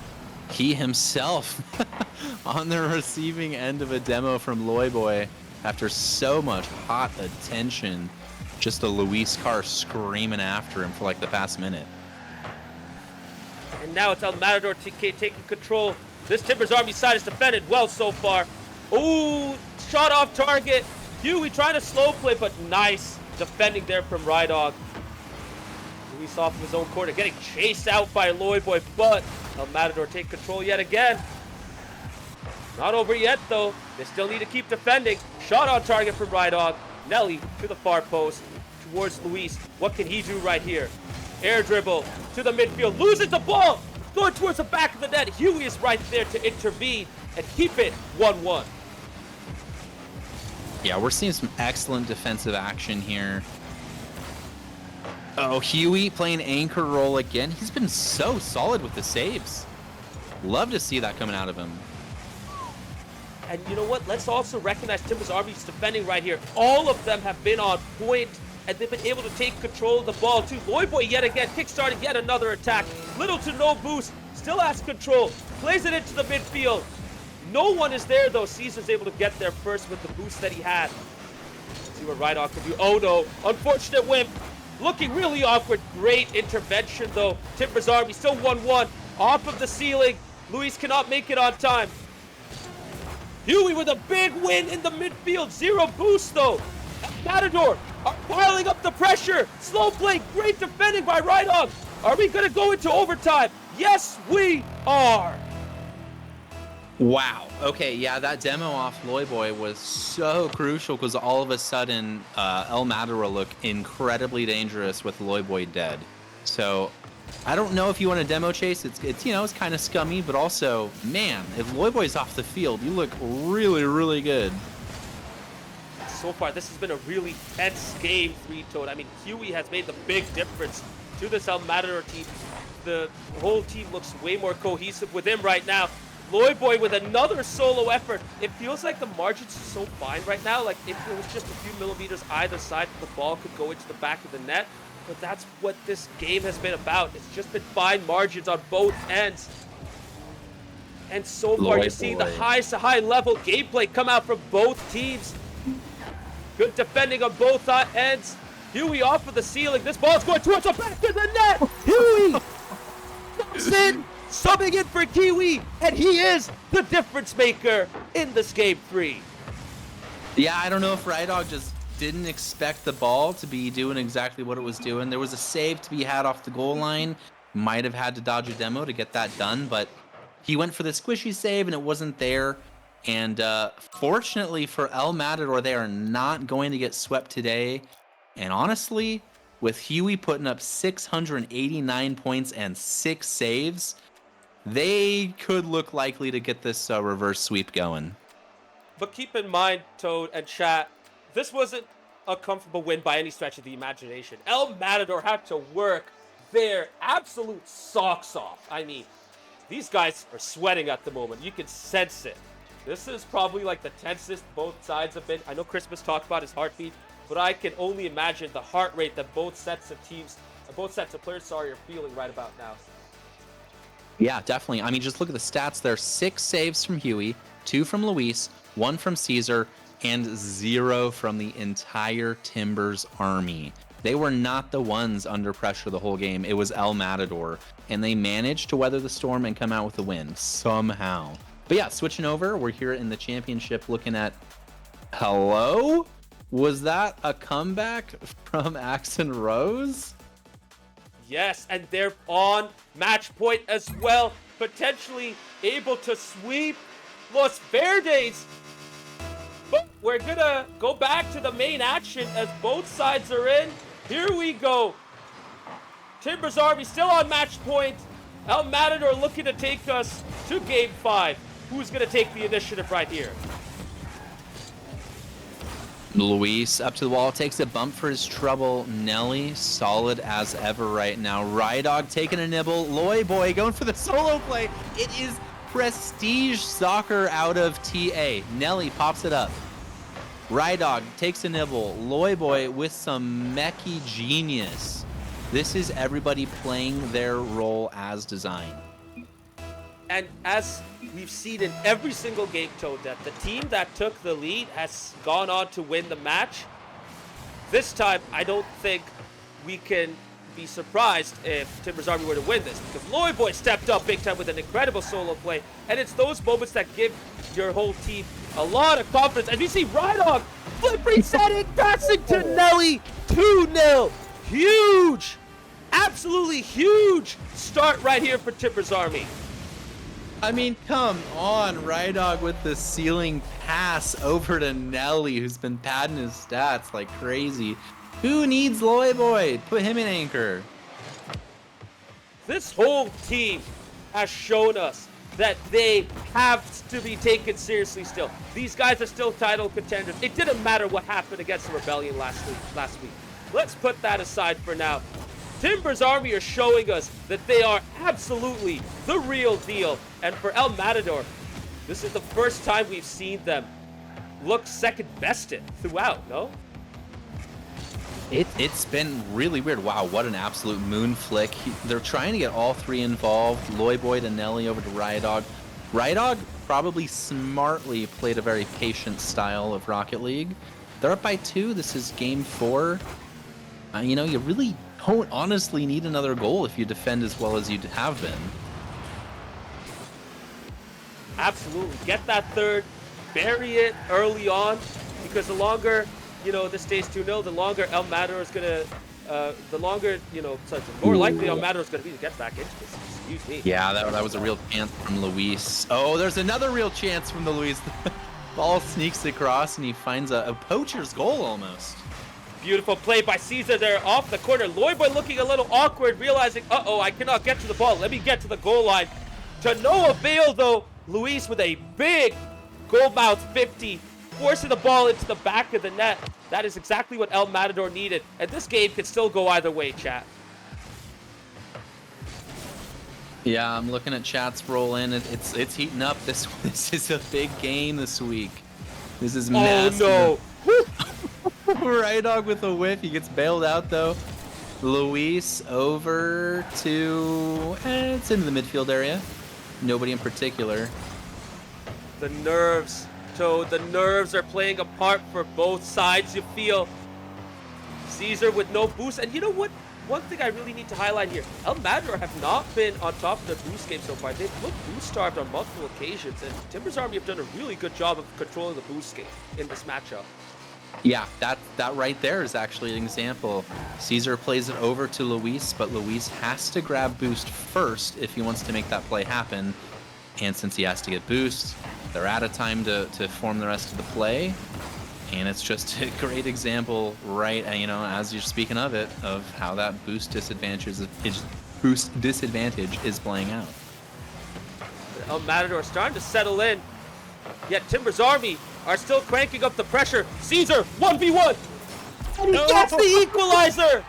Once Caesar got into that 1v1 situation, Toad, you had a feeling, and I had a feeling too, I'm sure, that oh yeah, I mean that's he was going to get that goal.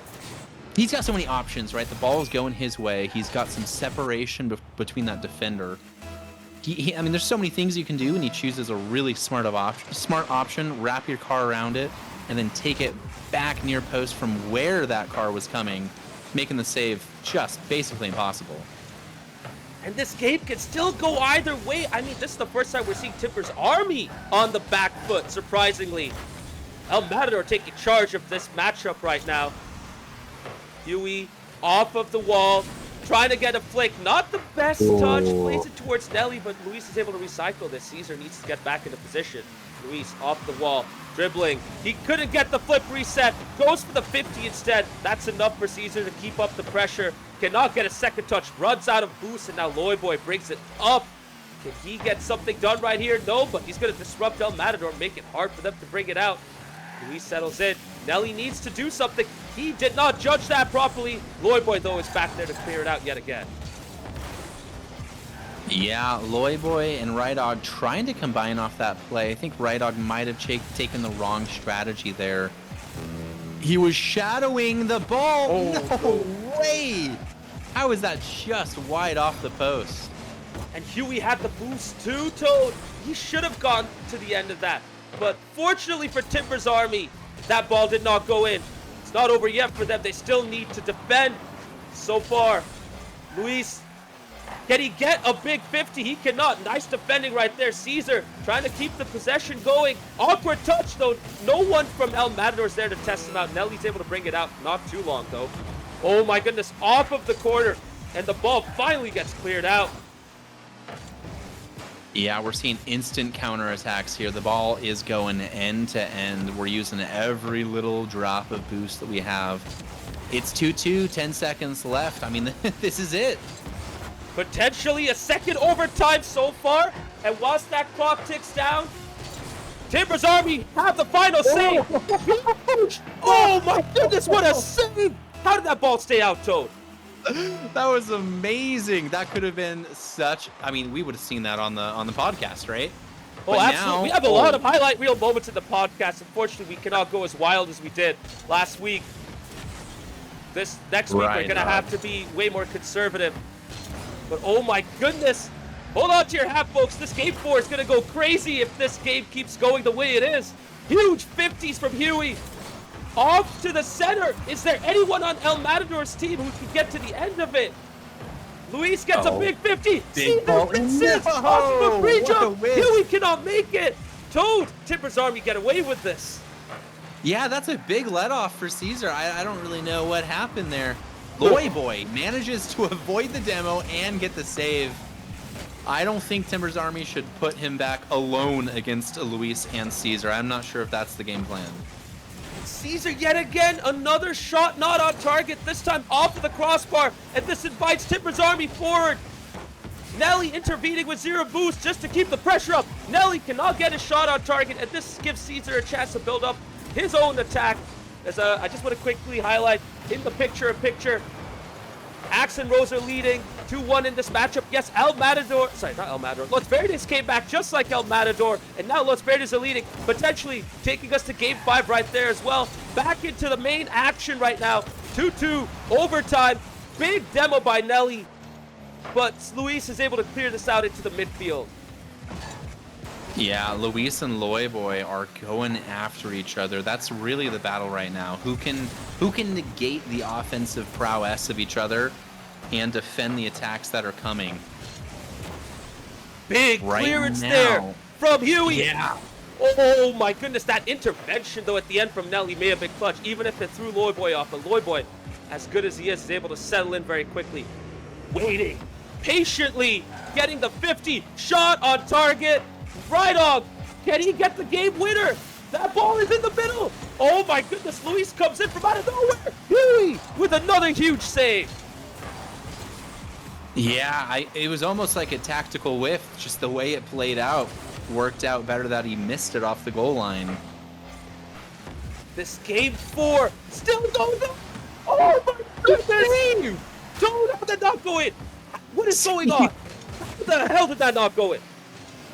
That was like 95% in, and he manages to dig it out. What a play! That is- Luis almost has the angle. Huey off the top. Caesar to beat. It is so end-to-end right now. Oh my goodness, folks. Over. Sorry, Toad. Tonelli, no way! The Ride Dog Tonelli connection again. This is some classic Timbers Army Rocket League, and they finish it off. I feel like that is so fitting. That Ride Dog Tonelli connection wins it. Timbers Army 3-1 in the end. Are you shocked? I did not expect this. I mean, as an overall end result, probably not, but Timbers Army have come out deserved winners. Like, absolutely well-deserved win by them. Huge props to Timbers Army, especially after the setback they had in this game 4. They've been able to come back, get the huge game winner. And folks, we no longer have an undefeated team in SGL. El Matador getting their first loss in the same week that Steel Army did in the championship. Yeah, I mean, what I mean is surprising was coming into this, I guess I just assumed that El Matador was going to be the better side because they're undefeated. They look amazing in all of their games. And, you know, Timbers Army took a loss last week, so I would think that they're coming in, I don't know, low motivation maybe? I'm not really sure what I was expecting, but I wasn't expecting first 2 games, right? 9 goals scored, 0 goals conceded. Give credit to El Matador for fighting their way back and coming up with a good game plan. But holy cow, that is such a tough mountain to climb from. Big time. And folks, you know what? We have to take Timbers Army seriously. No matter what they dealt with last week, let's consider that a fluke. It's a one-off. And I think they've shown us right now that they are absolutely favorites for the SGL this season. We will see the league table updated for it very shortly. Once we're done with this matchup, Los Verdes leading so far by 2 goals, 4-2, as the clock ticks down to the final 30 seconds. I mean, this has been an incredible match for Axe and Rose, but Los Verdes, with Palace subbing himself in, has started to step up their game, and now they might be going to a game 5 themselves. Oh, bring in the crossbar, and Palace finds top right. Yeah, 5-2, 16 seconds. I think we are going to go to Champions Field. And there it is. We've had 2 matches where we have not gone to 5 games, and both of them had thrilling end-to-end action, really close affairs. And now we are going to be going to a game 5 between Axe and Rose and Los Verdes. That has been incredible. Absolutely incredible. A huge credit to both sides for stepping up, but this Los Verdes team is looking really strong right now, Toad. Yeah, make it 6. I mean, of course, they're stronger with Palace actually playing, right? So expect them to come out so strong in game 5. I'm not really sure exactly the makeup of Axe and Rose over there, so I'm excited to see what they can do and as they evolve through the season. But man, it feels so tough to then have to play a very experienced Palace. Like, that's almost unfair. Unfair for Axe and Rose, of course, because on paper, Palace is a standout compared to all the players in this lobby. And Yeah, folks, I mean, his ping is standing out, though. He's sitting around like 90 ping, and it was spiking all the way up into the red. So I wonder if that might play a factor here at Champions Field. We'll see. possibly so, yeah. I'm trying to see if I can get in so that we can stream it on the main SGL channel as well. I don't know. I mean, the game's behaving awkwardly right now. It's not letting me in at this moment, so we'll see if we can get in and show you like a more neutral perspective as Palace plays out his games. But I mean, this is huge for them. Game 5 in Driftwoods. They've been playing every game on Driftwood, by the way. Oh, well, you know what? I guess That's fun. You know, to show that Axe and Rose is the home team. But this is Yeah, huge. yeah. You know what? That makes sense. That's fair. Yeah, that would be great if we could get a neutral perspective, because I know Palace's game still showing those unstable connection symbols. So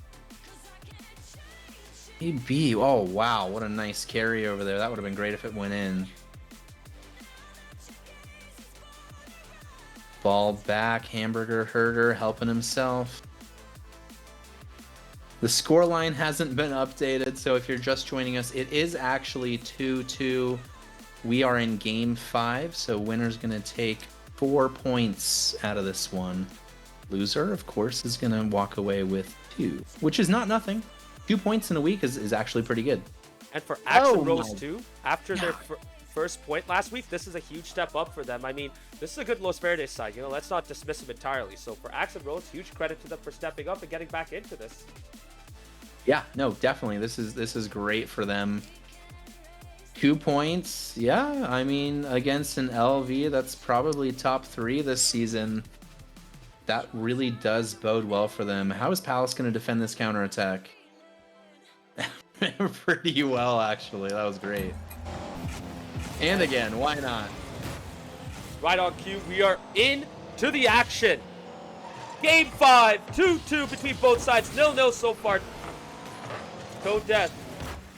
Which way do you see this going?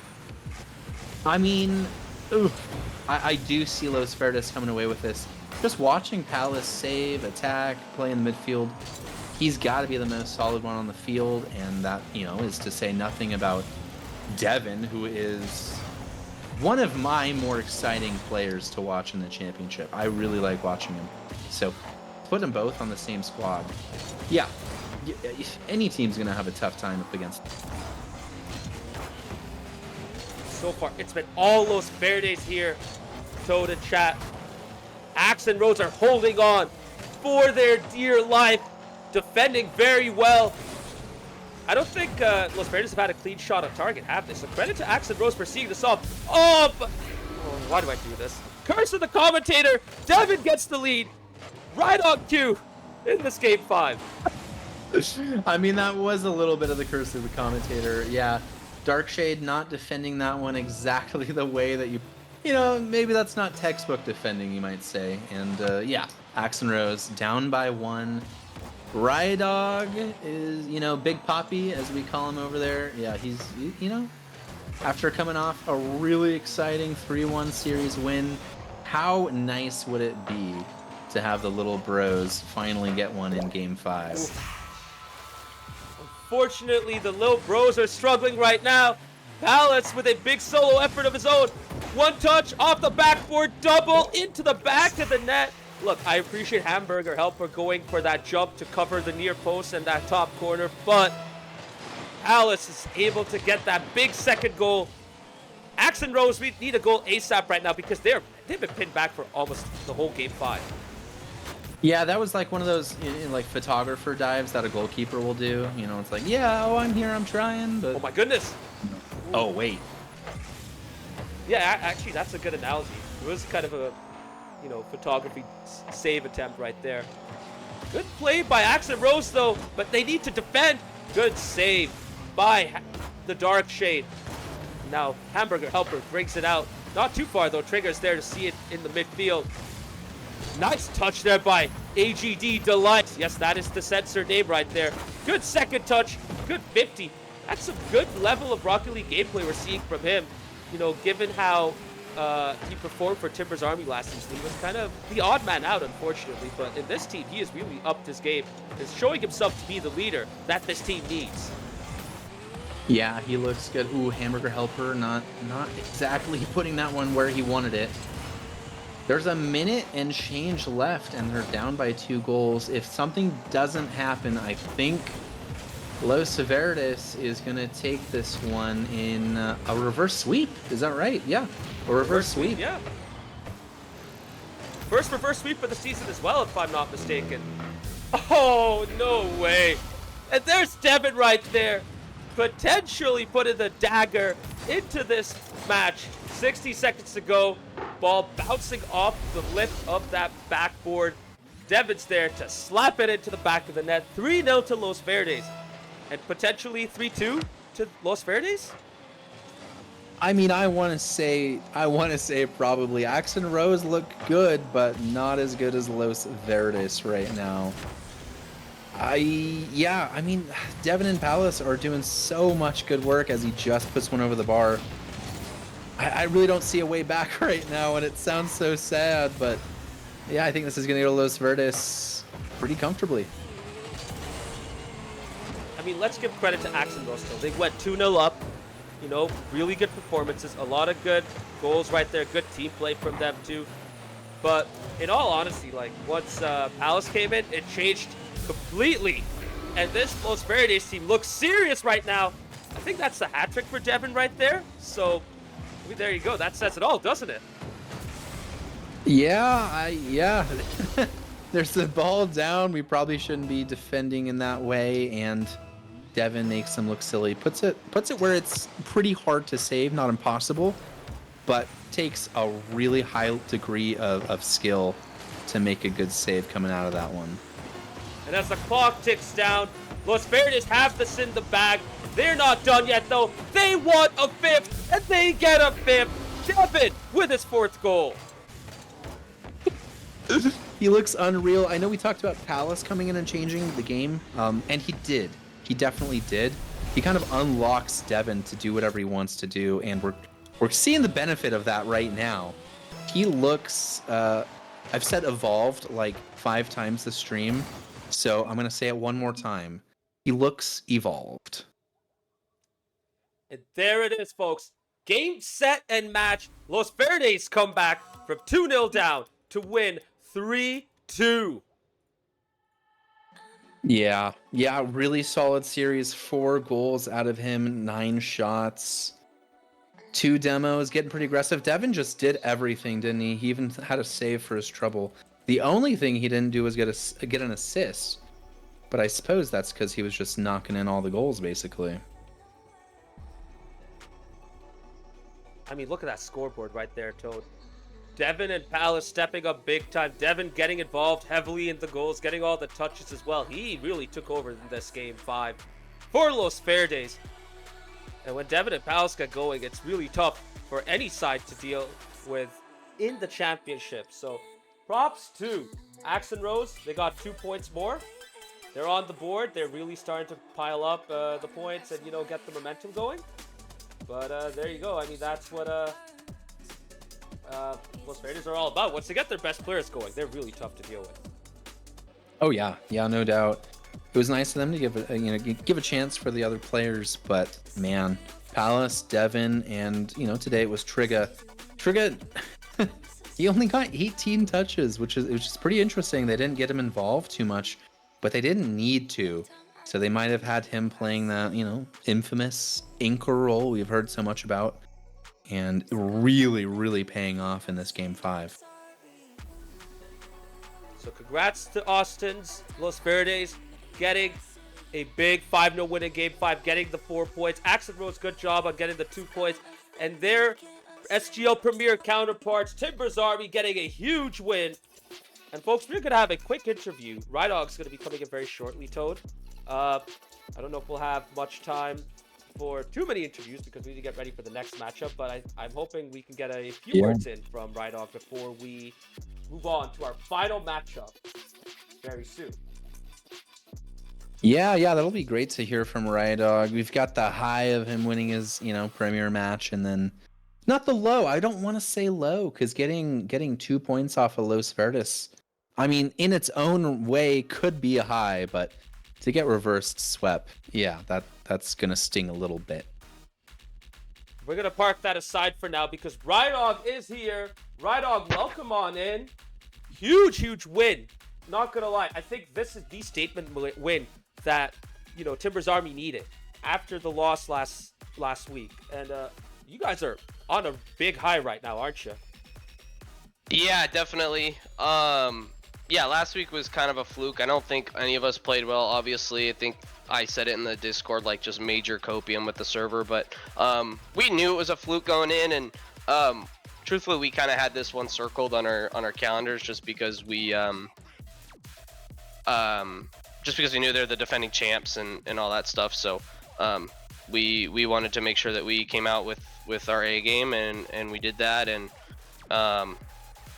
yeah, obviously statement first 2 games, got a little unlucky in the 3rd game, but pulled it out in the end. Yeah, I wanted to ask you if you had a game plan because you said you circled this one on your calendar. Game 1, 5-0, and then game 2, 4-0. So that's 9 unanswered goals in the first 2 games.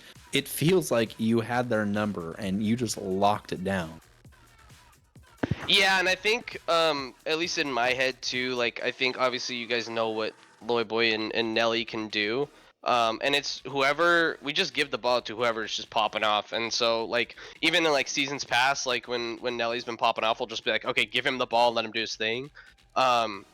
This season so far, and definitely the first 2 games, it was Loy Boy, and like yeah, I mean, what we were up 2-3-0 in like a short amount of time, and I think when we're at that point too, it's like you can just kind of relax a little bit and just kind of not worry about like making small mistakes, or if you do make small mistakes, you just recover quickly and just get back knowing that like it's fine. But yeah, we were locked in the whole time, and I really after game 2, I really wanted to perfect sweep them. I thought that would have been just an insane statement, but then they scored and I got a little sad, but that's okay. Yeah, I mean, to follow up on that, by perfect sweep, do you mean they get 0 goals or do you just mean like a regular sweep?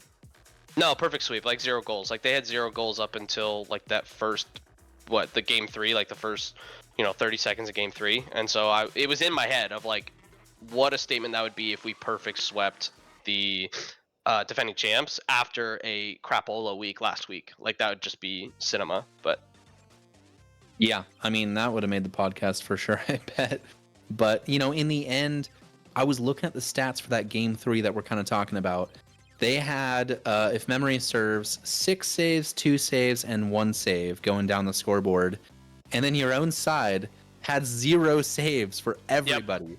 So the ball was on their end like the entire game. And then to come away, 1-2, the worse after extra time, probably has to sting just a little bit.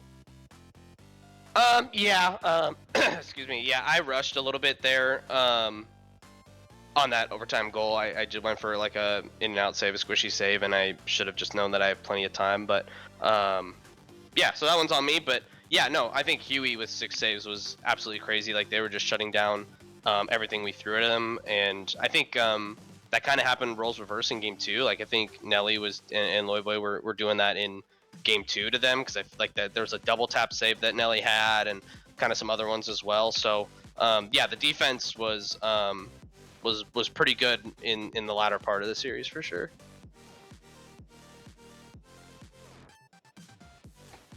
So Rydog, one thing I wanted to ask was, in that game 4, I mean, it felt like a really tense affair. So how did you guys keep your cool, if at all? Yeah, I think it's just resetting and relaxing and just kind of being like, hey, like you mentioned, like we had the offensive pressure most of the game and we just couldn't, put it in the net. And so when we got that first goal in game 4, like it just kind of settled my nerves for sure of, hey, like we're playing with a lead, it's okay. And then obviously going into overtime was a little nerve wracking again, but and obviously, yeah, there were a few like moments in game 3 and game 4 that like just went past the post or hit that's you hear the stupid Minecraft anvil crossbar noise, and you're like, dang, that could have been it too. So yeah, just kind of taking a step back, relaxing, and kind of looking at the game objectively and going like, yeah, we still got it. Like we have the pressure, and all we just need to do is put the ball in the net, and we were able to do that in game 4 overtime. Definitely. Absolutely, and you know what? You guys deserve credit for this big win. Even if you guys couldn't get a sweep, but 3-1 is still really, really good. A huge result for you guys, and it puts you guys pretty much at the top of the table. So, still have something to be satisfied about, at the very least right there. That about wraps it up for the interview. We have to move on to the next interview as well before we go to the final match. So if you have anything you want to shout out with, go ahead.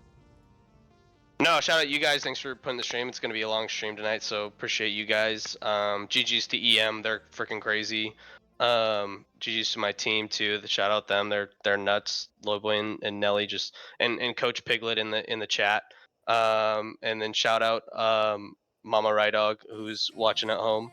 And I'm just very happy we got the win and 3 points. 4 points actually. Yeah, definitely. Yeah, what a series. Wow. I mean, that was probably one of the more exciting games of Rocket League we're going to see in a minute. Not to discount any other games, but that was like super powered. That was that was great. So, very very exciting stuff. All right. I know in a few more minutes we are going to have another series, last one of the night. It is going to be, let's see here. I know it's Defiance. I've got them on my radar.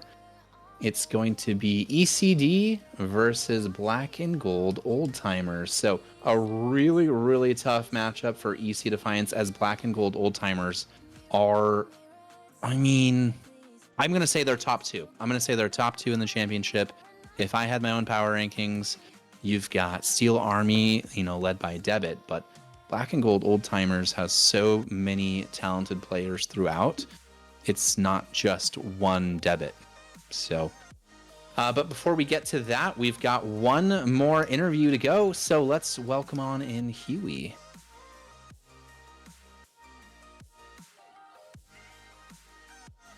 There he is. Huey, how are you doing? Hey, how you doing, boys? I'm doing well. Felt good to play a little bit tonight. Always fun to play with the boys. Always fun to have such a good, intense game. I'm doing well. Yeah, I mean, you looked good. Of course, I was paying attention to every single match, and you stood out as someone who was a real difference maker. There was game 3, I think it was, where you pulled away with 6 saves and managed to pull the win, like, out of the jaws of defeat. Talk to me kind of what the strategy was for that winning game. Well, I mean, we always want to try and get off on the front foot. That's just how we play. But we realize, the technical ability of TA is definitely the closest that we have to ourselves, and so we knew we'd have to dig in a bit, weather the storm. Even in comms, I was like, weather the storm, boys. Like, dig in, get stuck in. All the cliches. But I mean, we just made solid rotations, had good comms, we're in the right spot. And we managed to pull away with a W in a game where we got outshot something like 10-2 or something ridiculous. Yeah, I mean, it was a lot, but the fact that you managed to get a win was something. I guess coming into this game, did you expect this out of Timber's Army? Because everybody talks about how they're such a great team, and then they take an L last week. I don't want to say maybe El Matador came in, underestimating, but what did you expect coming into this one? We knew last week wasn't really where they were at. We came in expecting a very competitive series, and I think in games 3 and 4 you really saw that. Game 4 was insane, like multiple goal line saves, like just back and forth action. That was what we expected. The first 2 games, not so much, but I feel like once we grew into the series, we were able to match their level really well. They were able to match ours.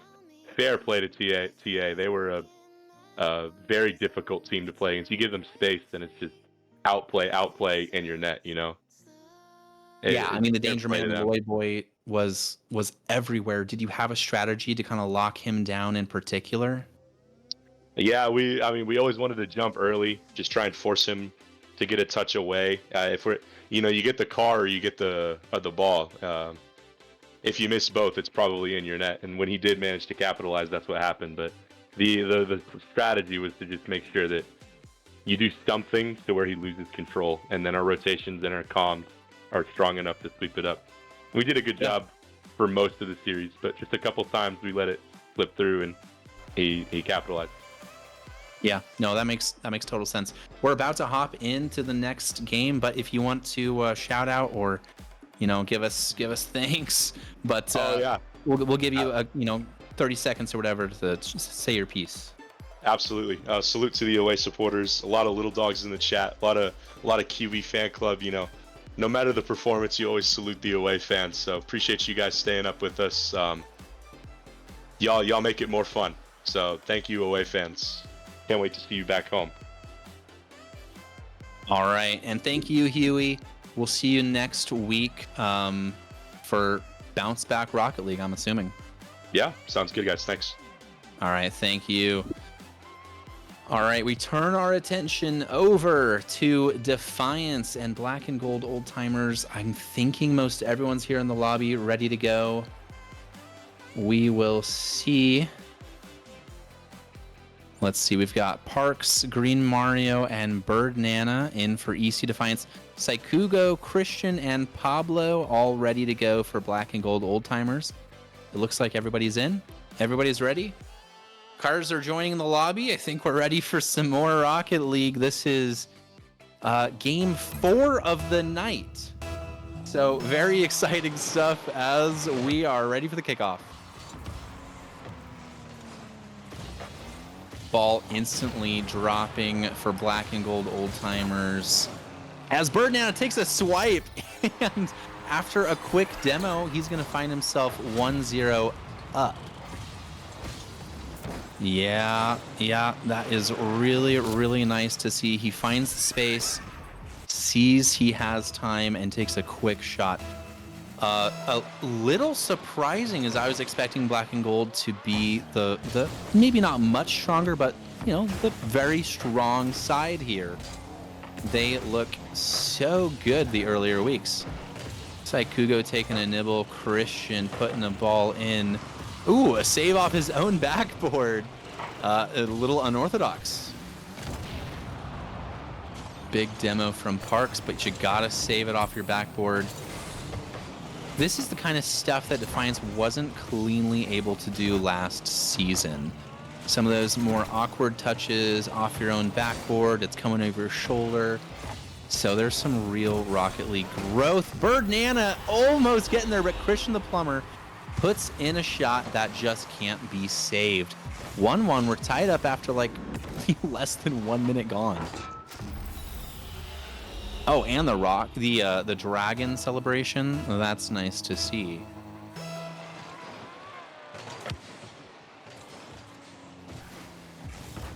Christian versus Bird. Bird's actually going to take that one. Parks with a little chip shot and the follow. Christian frozen on his line. That was a bit awkward to see. I'm sure as the series progresses, some of those little defensive mistakes will probably be cleaned up as we lock in. Bird getting stuffed by the Plumber. It takes 2 to clear it. Parks sending that one the other way. Can Bird read it? No, he goes for the demo. Doesn't pay off this time. Green pops it middle, and Bird, once the beat, takes the 50 instead. It's low. That lets Park hit a massive clear away, but no follow. So Christian again pinballing back and forth. Green Mario with a pretty weak clear, but Parks, there is no blue car in defense. And Parks manages to make this a 2-1 game himself, getting another long-range distance goal. This one, no defender was demoed, though. Just a bit of a defensive lapse.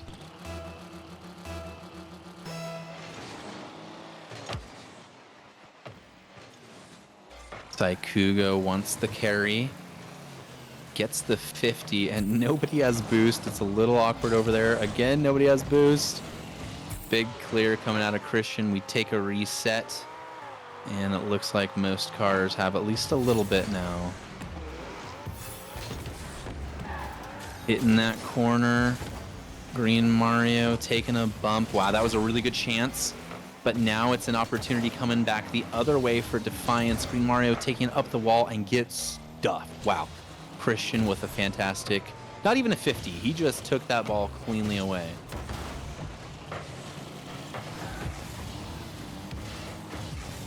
Bird making Christian work for it. Oh, it's a shot from Pablo, whiff from Parks, and Bird is there just before Saikugo can reach it to clean it up. We are still at 2-1 favoring Defiance, but Black and Gold are very, very much right in this one. Parks with a chance, goes for the solo near post shot. I think he had a teammate he could have used, but maybe tried to sneak it in. Saikugo hitting the crossbar. Pablo up on the backboard. Green Mario trying to push it to Parks, but not gonna reach him. Parks putting in a very dangerous ball. Christian really, really likes it. And it's away. Yeah, back and forth Rocket League. This is exciting stuff to see. Saikugo bringing it down and throwing it away. That's not really like him. Small double commit. Nothing major gonna come out of that. 50 in the midfield. It's sitting up. Birdnana's the first one to latch onto it. Christian versus Green Mario. I'm not sure if that's the touch he wanted. Oh, we might have a double opportunity. Doesn't sit up for him. Big clear from Green Mario. Yeah, I said it once, I'll say it again. Defiance have just gotten flat out better. Some of these touches, the awkward backboard balls to read. Even that one right there, a fantastic save from Bird. This would not have happened last season. These are the goals that they would give up and then find themselves down, and then just so difficult to climb their way back into a winning position. So to see them get better is so good to see. That was almost a picture-perfect replica of Black and Gold Old Timers' first goal of the series. Ball in, laid across. Easy Defiance find their way to a Game 1 victory. Wow, that is a very shiny car from Parks. And is that a Lamborghini? Good grief. Anyway, Rydog's in the lobby. I'm hoping you're here to commentate. I am here to commentate. Toad, how are we doing? You saw some absolute cinema games a little bit earlier, and I'm hoping Maz is okay with me stepping in here. You know what? I assume he is. It was cinema. Thank you, by the way. You know what? Thank you for putting out some Rocket League, putting some hurt on El Matador. It's about time we had everybody take an L, you know? I didn't want to be the only one. Well, I was gonna say too in like the interview, we didn't have a lot of time, of like now every team has a loss, so everybody can beat everybody. The parodies there, all that fun stuff. So it just makes for such a good league experience. Like, I don't know, it's like we've talked about it before, and the admins have talked. Everybody's talked about it. It's just like you don't want one team to just, you know, if SSLs and you're playing, you know, whatever, and you're just winning 6-0 every single game, and you just win and everything like that. So this season's gonna be really fun. So tune in, everybody, and even the championship too. We've got everybody playing everybody. Everybody's got a loss, I think, in championship too. So we're in good shape right now in SGL. Yeah, no, I mean, like you're saying, dividing it up between two leagues is always a rough call, but it might have paid off this go around, because every team can beat every team in the Premiership, and then of course, in the Premier League, in the Championship, it looks like every team can beat every team there as well. So every game is so exciting. It's not like there's an easy win in front of you. No, absolutely not. As we're gonna get into game number 2 here between Black and Gold Old Timers and EC Defiance. Toad, I guess I just tuned in. I saw EC Defiance take the win, but anything standing out to you from that game 1? Oh my gosh. Long range goals. That is their third long range goal of the series, scored on their own half. So I don't know what's going on right now in Black and Gold's head, but they are not really defending. I guess maybe the idea is you defend in your own half, right? And you attack in the other half. But right now, that strategy is not working. Yeah, well, I guess with how quickly Rocket League can be with you know, the transitions, it's kind of interesting to see that, as we see maybe Black and Gold trying to get one back. Saikugo switching cars in between games. Let's see if that helps him. But 3 long-range goals. That's interesting. I don't know if I would have predicted that to start, but good for ECD to keep it rolling. Yeah, I want to say they've been from 3 different players as well. Don't quote me on that, but I thought the first one was Bird, second from Parks, and this one from Green Mario. Okay, fair enough. So a little bit of stagnation now in this game too, kind of settling down a little bit. But I did notice too, ECD was playing some pretty good defense kind of towards the end of that game when Black and Gold Old Timers were kind of putting on the pressure, trying to get the leveler in that game 1. But right now we're still seeing a lot of extended attacks from EC Defiance. Let's see if they can put in a close range goal this time. Yeah, you see them trying to feed the ball over the mouth of the goal or hit the backboard. Oop, as we see something happening. But they're just missing the mark. Ooh, there's a nice demo from Parks. So they're trying to put the ball in a really advanced, position to score. So they have the head knowledge to make this happen. It's just the execution that's slightly off. Enough. It just looks uncomfortable right now, though, if you're Black and Gold Old Timers. As we see Green Mario getting a little assist. I think that was Saigugo ended up getting the final touch, but it's going to be a little insurance goal from EC Defiance. And Toad, I don't know about you, I would call that close range. I think that does count as close range. That, unfortunately for Saigugo, I think that one was going wide. So we don't technically count own goals in this league, but yeah, that was an own goal. Christian clawing one right back after kickoff. He said, "Brother, don't worry, I got you." Yeah, Tuesday, special teams, special players. Christian the Plumber cutting the lead in half. And yeah, we still got a series. We still got a game on our hands. Of course, EC Defiance taking the first 2, but that doesn't mean anything. Like, we still got 3 minutes. That's plenty of time in Rocket League terms. So Parks putting the hurt on. TAM player Bird Nana sitting back deep in his own goal.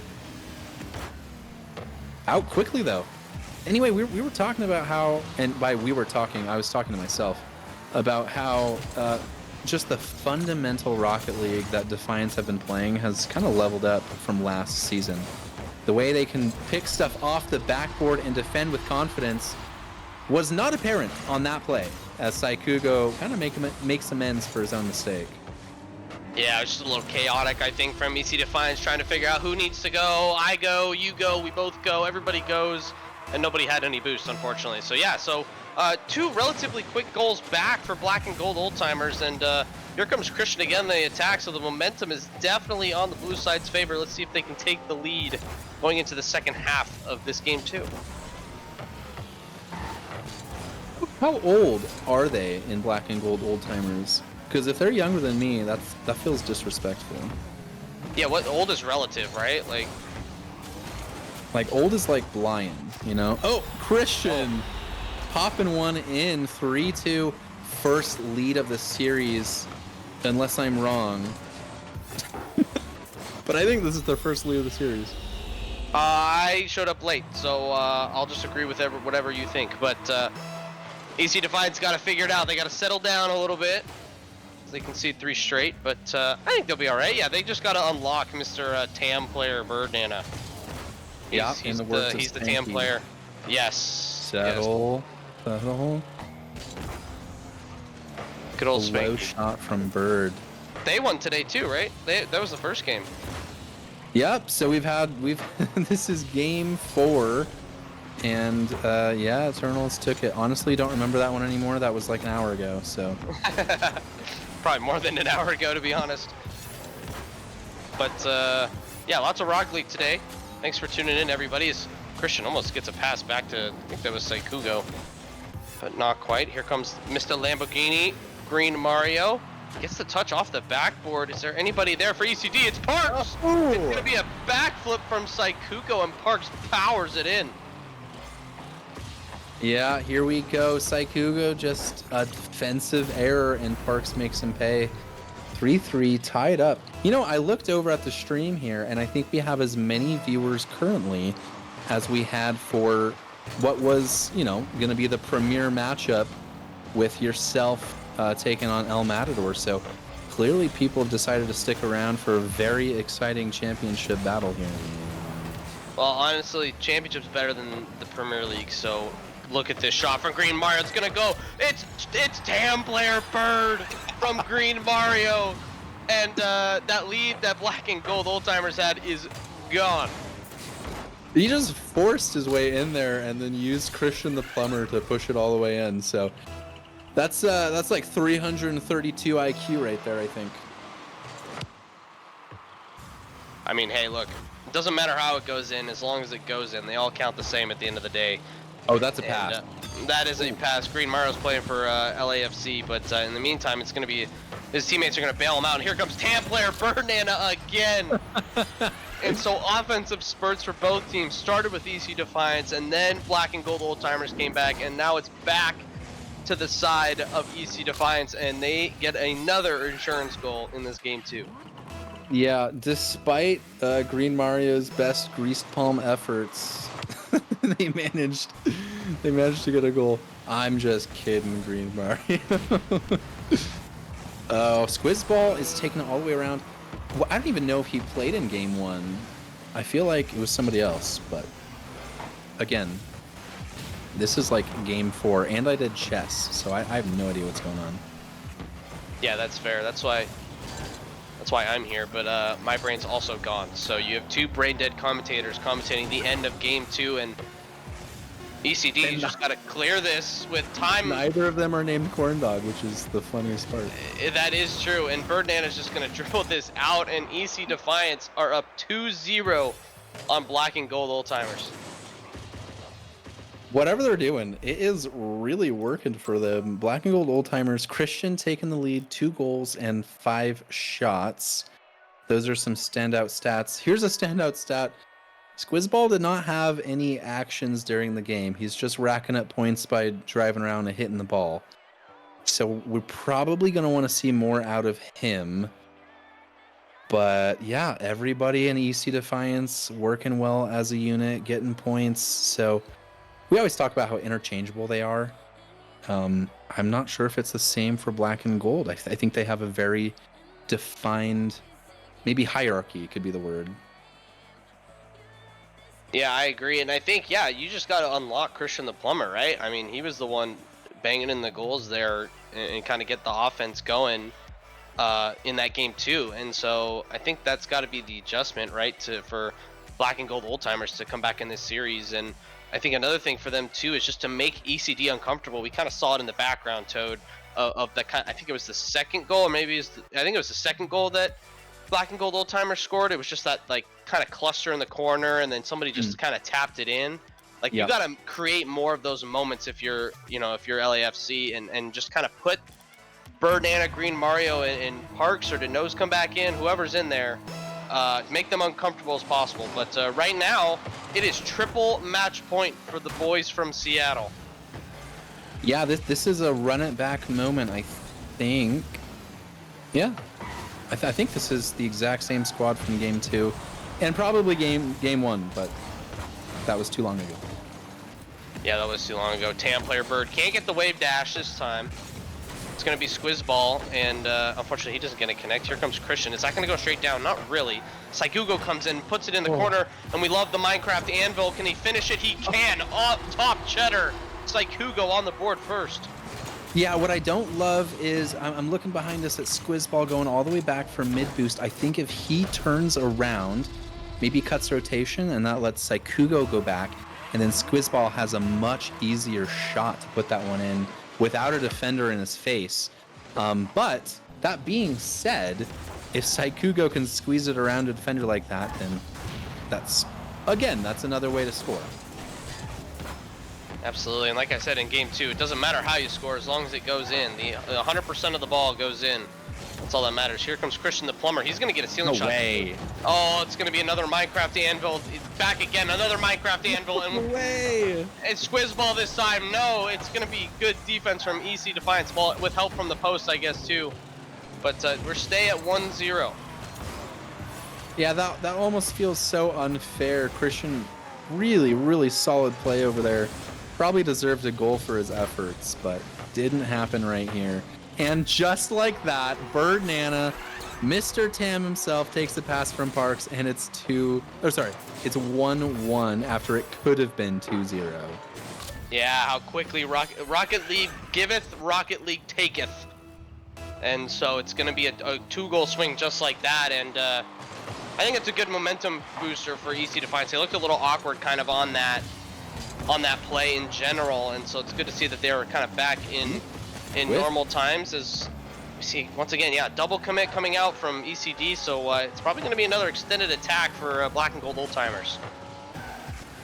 Ball over the top. Bird's low though, so not too much going on. Somehow manages to actually hit it over the whole defense there and keep the attack going, but back the other way. Bird's got to defend up against Squizzball. Solid out of Bird so far. Christian is, I think, going to be their best player on paper for Black and Gold, so we're expecting him to really be leading the charge here. Quality shots just like that. That was so much power. Oh, Bird in it backwards, doing everything right now. Can Green Mario get the save off the line? He can. Comes Bird Nana as well, and I see some chats in Twitch chat saying that we're glazing Bird, but he's on a TAM contract, but he's a DP player, so it's just kind of crazy to think about. But if you know, you know. If you know, you know. But we keep going here, halfway through game 3, and it's still 1-1. All I know is he does not qualify for the young DP rule anymore, so the U23. That's the not U18 him. initiative or U23 initiative or whatever that's called. Not anymore. Unfortunate, but they've got some attacks going. It's a little bit awkward from LAFC in the back. Birdman, it can't go back to this, but it's going to work out. Oh, tries to do a little chip over the 2 defenders, but it's not going to work out in the end. Once again, oh, that's a really good demo, because I was just about to say the boost total's not looking great for Black and Gold Old Timers. With that demo, they'll get a huge pinch out. Mario doesn't have boost. It's going to be awkward. Massive power. There we go. Surpasses his point total from game 2. Squizzball on the board. Yeah, Christian is going to be the benefactor of that pinch. He's getting the assist, and Squizzball putting a stamp on it. We saw a pretty weak game 2 out of him, so I think his points total right now, 182. I believe that already surpasses last game. 2 shots, 1 goal. He's looking really good right now, so they're getting some production out of him. Christian has been putting shots. I was going to say, it kind of looks like goalie training, like a goalie warm-up match. Christian is planting some shots directly into the center of the goal where it's like most easily savable. But those shots are hit with some real venom. Yeah, absolutely. Christian the Plumber having to do some defensive work this time. Here comes Bird. Gets the shot on target. Christian the Plumber has to get back in time. Parks off the side. Christian the Plumber a 3rd time clearing the ball out, but gets bumped. So maybe can Green Mario keep this attack going? Not really. It's okay. It's a pass up to Bird. But it's going to be super awkward for I think Parks. that's going to do it. It's like Hugo with 43 seconds left. The nail is on top of the coffin. I don't want to say it's in the coffin yet, but it's on top of the coffin. Yeah, there's a little pilot hole that the nail is kind of finding its way into. But, you know, the hammer's not down yet, right? Bird Nana, what can he do? He takes a pretty favorable 50. Oh, no! What a defensive lapse. Yeah, Green Mario is going to take that one all day long. See, now we've removed the nail. The nail is gone from that hole because there's still plenty of time left in this game. With only a 1-goal difference, 35 seconds left. And that quick goal is huge, right? Because now you have the entire time to play with, especially because Parks is going to play this in. It's like, Hugo's super awkward. The nail is completely gone. And it's 3-3. Currently mixing sawdust and wood glue, and we're filling in that hole right now. Unbelievable stuff. If EC Defiance can pull this off, it'll be a massive collapse if you're a Black and Gold Old Timers fan, but a lovely, lovely comeback if you're an EC Defiance fan. So we'll see. We got 30 seconds left. Strap in, everybody. Here we go. Christian, you really, really need to see the best out of him right now if you want to get a win. Saikugo, not what they need. Squizzball's going to take, actually launches one with 0 boost, and it makes it way all the way to the other side. It's almost ECD-esque. Shooting from your own half, and it just goes in. Yeah, I think Bird had to respect Christian the Plumber trying to hit that and left late. And then the other EC Defiance defender couldn't quite get back in time. 6 seconds left. They got 2 quick goals the last time. Let's see if they can get a third. That's a great 50. No way. No way. 4-4. Bird hits one into midfield, and not one but 2 Defiance players could have finished that, and it just so happened that Parks decided it's gonna be me. Well, I'm not discounting this 1 second, because anything can happen in this 1 second. And, okay, overtime. I didn't want to jump the gun there, but there we go. No. Overtime. This could be it. This is match point. Defiance are winning 2-0 on the series. Next goal could be the last goal of the night after what has been an SGL marathon, or Black and Gold could keep this one pretty interesting. I know, I'm kind of torn right now. It's like Kugo's going to get this one on net. It's going to be cleared away by Bird Nana. Misplay. Christian. Christian. Hammering the nail in. 5-4 after 23 seconds played. Yeah, it's Christian the Plumber's his name, but he might be Christian the Carpenter. Button the nail down, and I guess my heart doesn't have to be torn anymore. We are going to go to a game 4. Yep, sweep is off the table unless we're talking about a reverse sweep, which, man, that would be the second reverse sweep of the night were that to happen.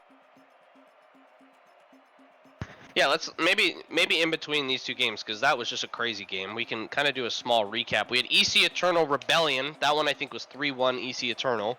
Timbers Army El Matador. That was 3-1 Timbers Army. We had Axe and Rose Los Verdes. That was a reverse sweep from Los Verdes. And then we have this series, which is now going to 4 games and could go longer. We might have a sub coming out of ECD. It's looking like, yeah, Knows himself is going to find his way over. I've seen him play chess, and I'm not impressed. But I feel like he's better at Rocket League than chess. So he's got that going for him. Well, that's good. How did he do in chess? I think badly, yeah. He took what was a win and managed to get a draw. And that was... I feel like I shouldn't speak any more of it because it's like putting salt in a wound. It's been like 4 weeks now, and the hype from that has not died down. Fair enough, fair enough. Well, if his Rocket League skills are better than his chess skills, then we're going to have another good game on our hands here in Game 4. Are we ready to... Oh. I think we're going. Oh. I think we're kidding. leaving. We're out of here. Or we're 3v1ing. Why not? We're 3v1ing. Yeah, we only got 2 in time, so we are going to take a little break as we get Game 4 properly set up. I hope they leave the lobby. Let's see. But nonetheless, you get to see Maz's Rocket League screen. Oh, he changed it. Unfortunate. But I guess what are your takes now?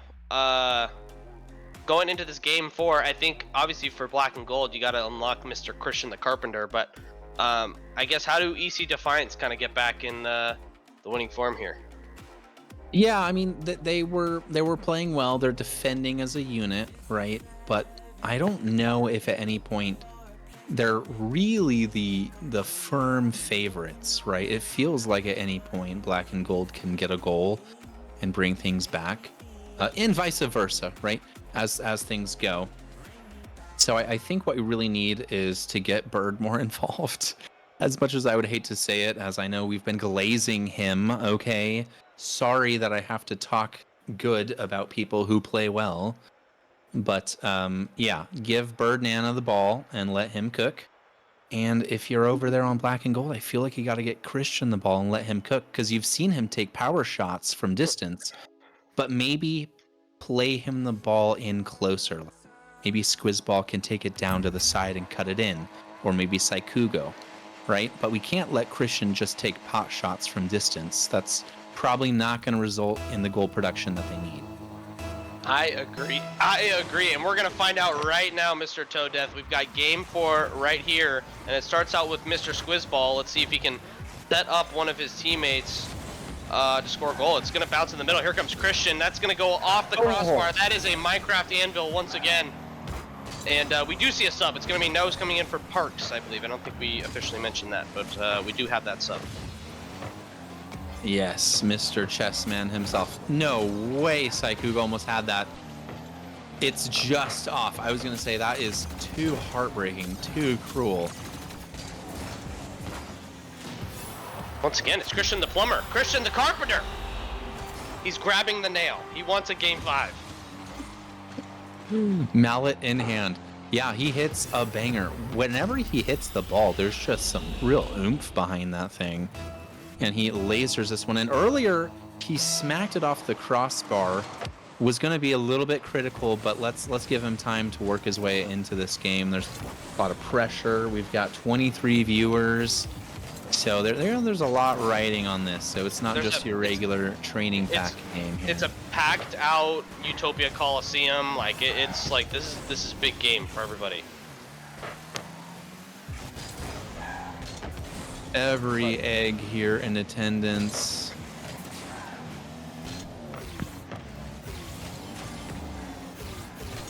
Green Mario first up actually gets a really nice block off Christian. Saikugo feeding that attack. Squizzball Saikugo. Christian kind of played in the anchor role, just letting his two teammates cook off that one. But I don't know. How do you feel about that? If you've got probably your best player sitting back in defense, is that a good strategy on this one? I mean, it just kind of depends, right? He's been setting up Saikugo for a second goal here in this game 4, but maybe that's what they want, because maybe they want to give him more space and more boost with the ball. Obviously, he's been scoring a lot of like wall shots, and he's been kind of coming up from that defensive role and kind of hitting those in. And of course for this goal, he was playing the assist man, so he's given the mallet to Saikugo, if you will. But yeah, I don't know, it's an interesting choice. I think you just kind of want to camp him on the wall, because I think a lot of his goals have been from the wall and just hitting it really hard. So yeah, no, I agree. He's got some, again, look at that, clean wall play. That took me forever to learn how to do that, so kind of upset that he knows how to do that already. I know, how many hours is he at? Because it took me about way too long to figure that out as well. So but here he comes again. This is what I was talking about. Minecraft anvil. There it is. Oh, Christian. That is the 3rd goal for his team, 2 for him. He's involved in every goal so far. He looks on fire. Yeah, we talked about how he needs to be involved. Is he listening? Are you listening, Loyboy? Or sorry, not Loyboy. Christian?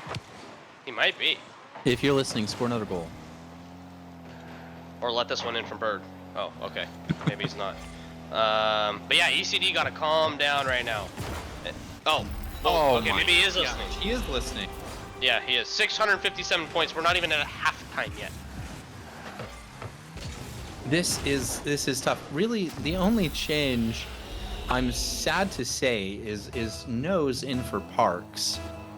But I feel like more than that, there's a bit of a mentality shift coming out from Christian and the crew. They are, they're looking hungry. I know, I'm walking to my kitchen right now. I need some food, but yeah, no, they look so much better. And yeah, I don't think you put this one on Nose. I don't think this is in any way his fault. I think this is Black and Gold Old Timers popping off, and specifically Christian popping off. But we do have an open net. If Bernana can kind of take his time and put this on target, he does it the hard way, and it doesn't go in. That is heartbreaking for ECD. Yeah, Bird, you know what? Yeah, their talisman is not showing up, and Christian really is, and that's the difference, right? You getting the best out of your best players.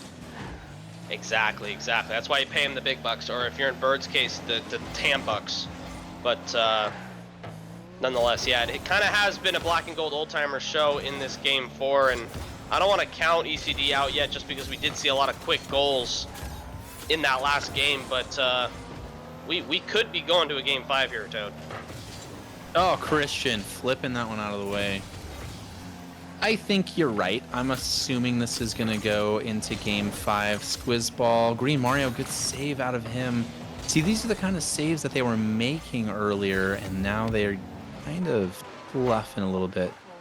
Christian, able to clear that one so far, it's over Green Mario's head, and he gets the follow. Ooh, and he gets dead.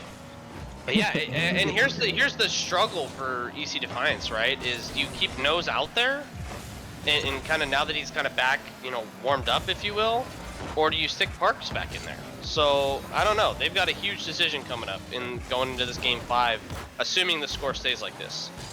Yeah, I mean, I think you do keep Nose out there. I think they're a team that likes to rotate, so I would probably expect Parks to come in for Green Mario and then keep Bird out there.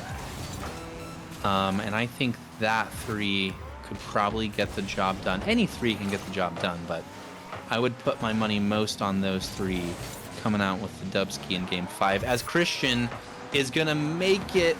No, he's not. Big save from Nose. Yeah, big save from Nose there, coming in. Hasn't made quite the impact that he probably wanted going into this game 4, but yeah, the nail is in the coffin. Hopefully they can get one for the road. Not quite, but a huge momentum swing in Black and Gold Old Timers' favor, and we are going to a game 5. Who would have thought? Yeah, you know what? After game 1 and 2, definitely not me. They looked so good, EC Defiance. So I'm wondering if Black and Gold maybe made some tactical tweaks, because clearly, oh my gosh, 975 points. You know what? I don't take back my criticism. They're doing exactly what I said. So my criticism is still valid. No, I mean, we both said, let Mance cook, and he's cooking. So he's a carpenter and a chef now at this point. And I think that's the way you kind of have to go in this game 5 if you're Black and Gold Old Timers, as we do see a Parks for Green Mario swap. So Toad, you're right there again, and I guess I want to ask you your predictions of this game 5 to see if you're going to be right a 3rd time. Well, I mean, I'm biased. Of course, I would love a Seattle team to win. But man, 4-0 momentum is really tough to swing. So I'm gonna say 3-1 to EC Defiance, just because I think this is their strongest lineup. The Bird, Nose, and Parks trio. Okay, I'm gonna be lame, and I'm gonna say ECD, if they don't score 2 goals off the bat, it's gonna be Black and Gold Old Timers. But if they get up 2-0 and are starting to feel comfortable, I think they hold that lead. So I know I'm a fence sitter. You can hate me all you want, but those are my things. So I think if Black and Gold Old Timers score first here, that's not gonna look good for ECD. Yeah, you've got Pones calling out a 3-2 Defiance victory. We'll see if that one comes true. Does he have money on this game? Oh, did you guys do a what's it called? Wager thing? I have no idea. He's always invested though, so I'm assuming he's a gambling man. No boost on the side for Black and Gold Old Timers. There's Christian the Carpenter Chef picking up the 100 and kind of just hanging out in the back. It's going to be a really good demo from Bird. Get the man who's cooking off the field. As that's a smart play from them. But also EC Defiance don't have a lot of boost. Parks finally picks up 100, and Nose does have an. Oh, Parks picked up the 100, I think, there too. So lots of boost now for both teams. So far, they're keeping Christian pretty uninvolved right now. Dangerous play. Can Bird manage? He does. Good clear into the corner. Squiz not getting it done. There's a little bit of pushing, tugging, pulling. And a self bump. Oh no, EC defensive woes. And Saikugo and Christian the Plumber. Yeah, there he is. Yeah, he might be MVP of this series, Toad. I know I even showed up late, but he might be the MVP of this series. And yeah, if you're EC Defiance, you gotta limit those awkward areas. And I guess if you're Black and Gold, you gotta keep that going. But it's going to be a big hill to climb if you're ECD just because of the momentum and all that fun stuff. As once again, we see Christian there on the attack for black and gold. He's going to steal a boost and go for another shot. It's not going to go in the end. It's just, once again, it's just another awkward spot for ECD. That one goes off the backboard. Christian goes, but not going to get the touch. Squizzball keeps it in. This is all black and gold right now. Oh, that's scary. I mean, you don't want to see heads drop, right? Like, it's only one goal. But like you said, it's a kind of a momentum thing. It was 4 unanswered goals, and then now they're already losing in game 5. Just mentally speaking, it's difficult to come back from that. Parks getting some work done. Bird, he's in there, getting stuck in. Nose going for a 50. I just think you got to get that man off the ball. Like, get Christian off the ball. As there's going to be a bump from Bird and Parks's clear hit, something off the sidewall, is actually just going to trickle in. Oh, Squiz is there on the backboard, ready for it, but he kind of drives away from goal on 0 boost, meaning he cannot get back in time, and that one goes in. So Bird, I like that kickoff, man. The wave dash, a little quick to the side. Really good. Here comes Parks down the middle. It's going to be Christian there, the MVP, to make the save. Intercepted by Nose. Saikugo up on the wall. Somehow takes the demo on Bird. Dang, Parks had to flip for that long? Good, as we see Birdana coming in. Oh, that's a really good demo.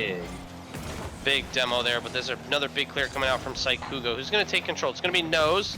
Getting by 1, gets bumped though, so this is going to be super awkward. Here comes Christian, the chef. Gonna try and hit the top corner. It's not going to cause the Minecraft anvil, but it is over as Bird gets a really big pinch out. And we start again. Nice. Oh, there's no defensive play or ECD player there. I really expected that one to be a nice follow-up. Yeah, but this ball's just hanging out in the orange half. Here comes Christian picking up the mid boost. Another one of his power shots. That one's going to be a Minecraft anvil.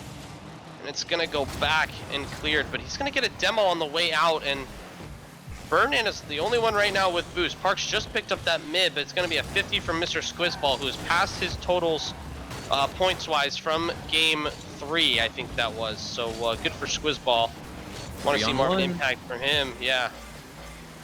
Christian manages to play his way out of a 3-on-1. That is, so he's getting it done on defense and offense, both sides of the ball. Really nice out of him. That is a dangerous pass. Are you kidding me? Yeah, nobody from ECD had any boost to do anything with. Birdman just unfortunately had to give it to Squizzball. And knows, truthfully, he's right there, but Christian the Plumber knows that if he just goes, he's more likely not going to put it in. And under a minute left, black and gold Old Timers are on for the reverse sweep right now.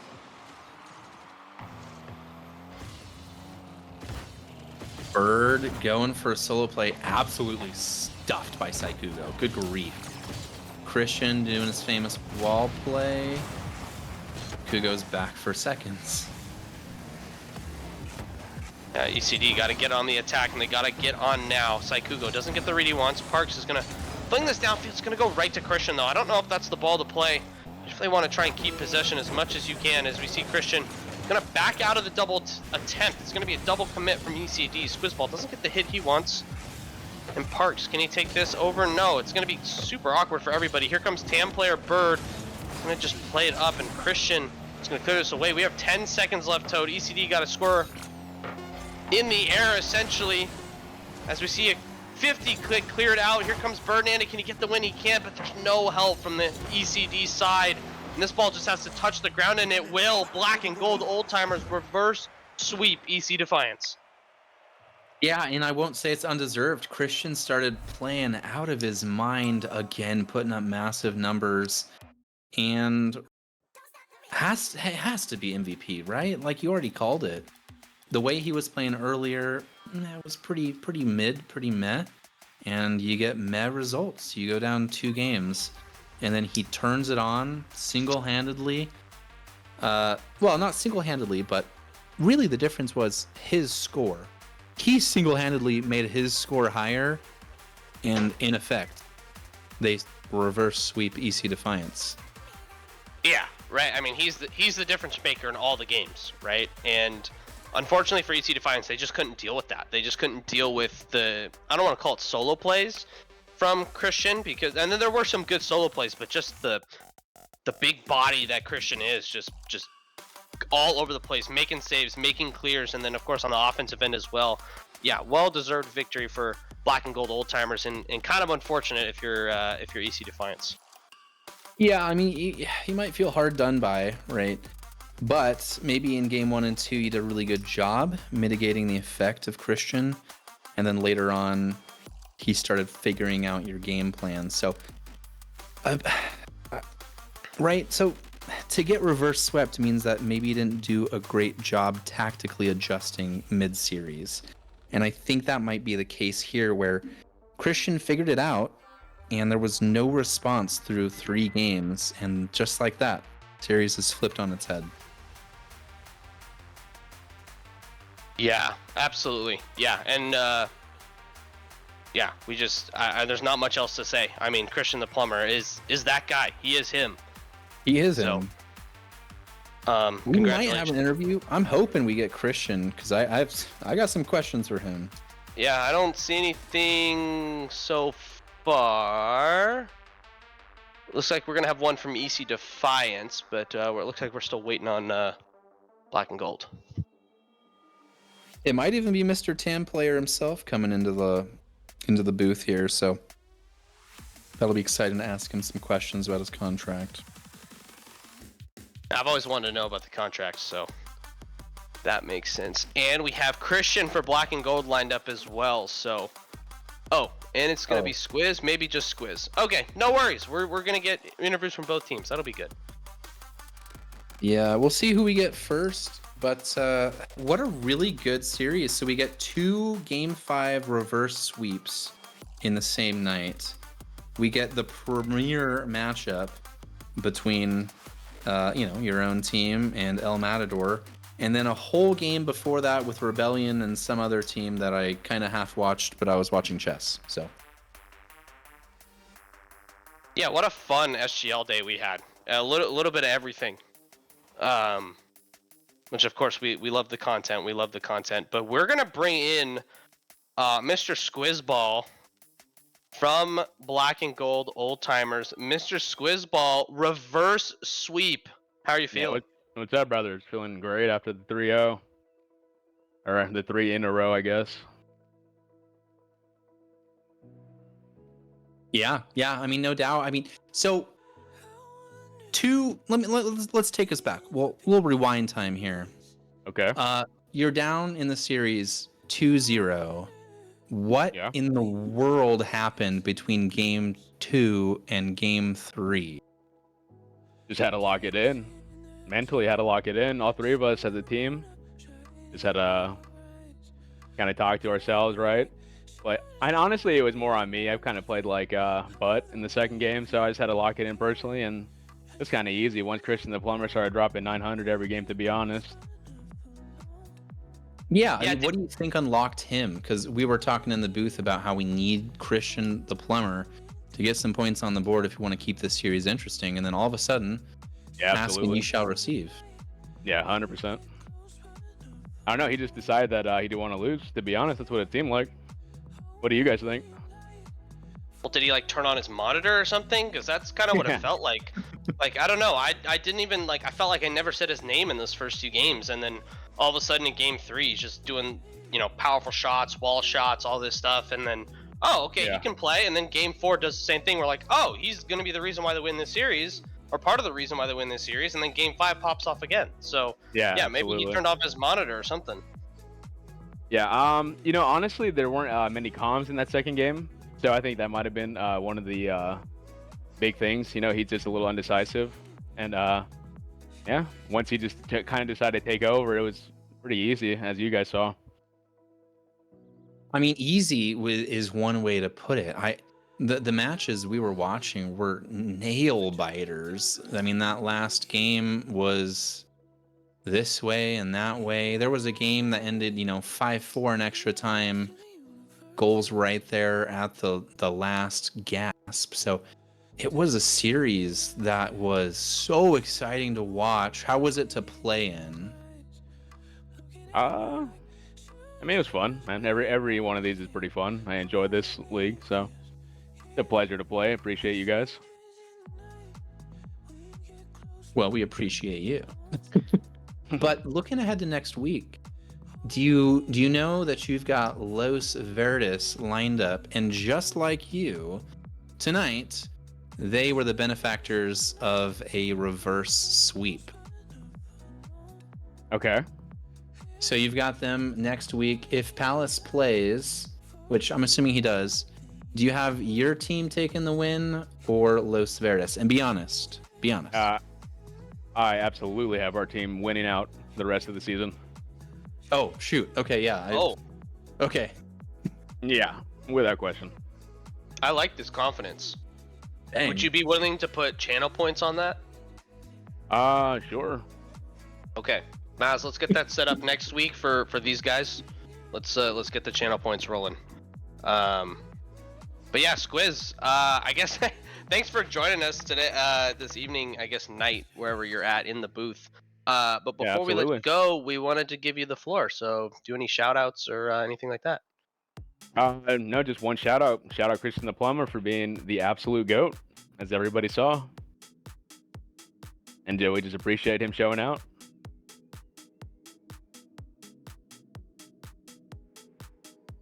Yeah, I mean, indeed. Shout out to Christian. That was quite the series out of Black and Gold Old Timers getting the reverse sweep. As we send him on his way in a Viking funeral, thank you for your time, Squiz. We're going to welcome in... Absolutely. Thank you guys so much. Thank you.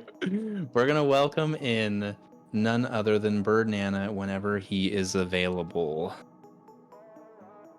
Boom. Oh, is he in? Is he here? Bird Nana! Bird! Tam Bird! Hi! My love. Oh. Well, I'm sad for you because you guys were up 2 games and unfortunately had a reverse sweep. But yeah, talk to me kind of the first 2 games, like the emotions, the highs, and then I guess unfortunately the lows too. I think, emotions were running real high at the start. First 2 games, we were feeling a sweep. We were feeling real confident. We were like just gonna run it back, get this out of the way. That did not happen. And then I don't know. Yeah, Christian the Plumber, he turned up. He grabbed his freaking wrench and just went to work. Yeah, so. Yeah, he pretty laid disappointing, heartbroken. Yeah, that's what I've been seeing in the chat, laying pipe. I'm not sure. It wasn't laying pipe in my house.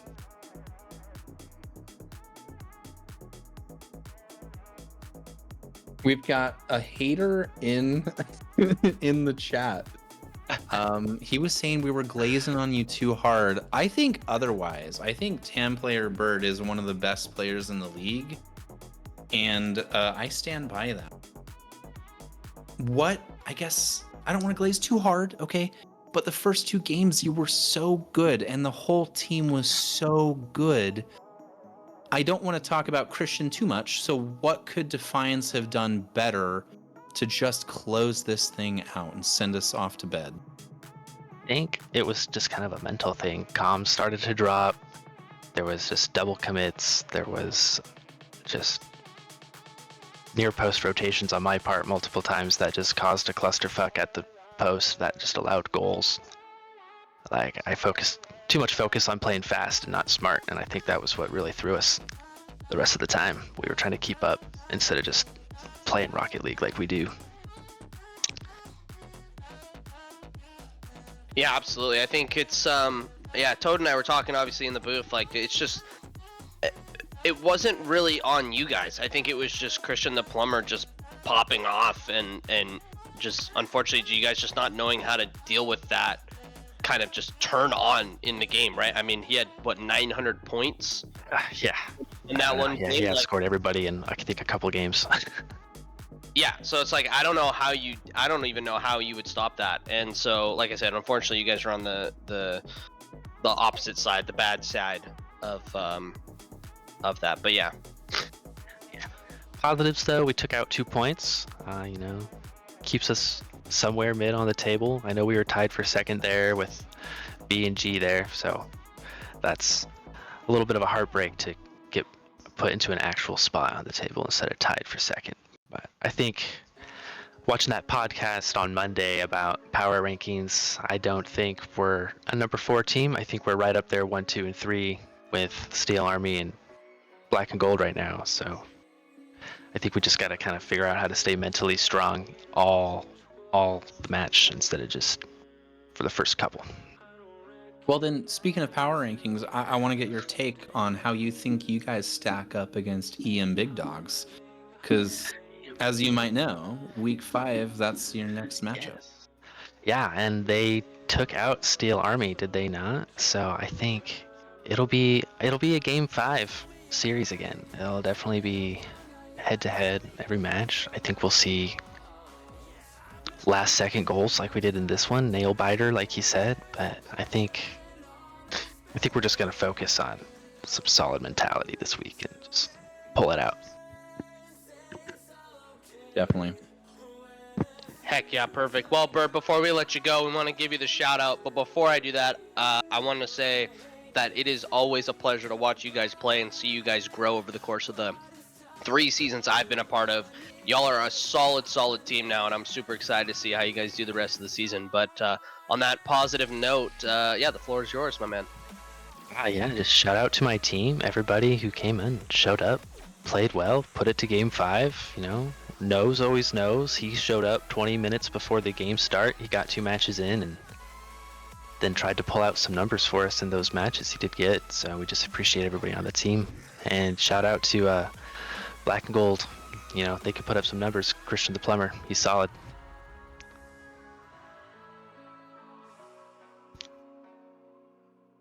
Yeah, no, he is. Well, we have the end of a great series and the end of a great stream. Thank you, Bird.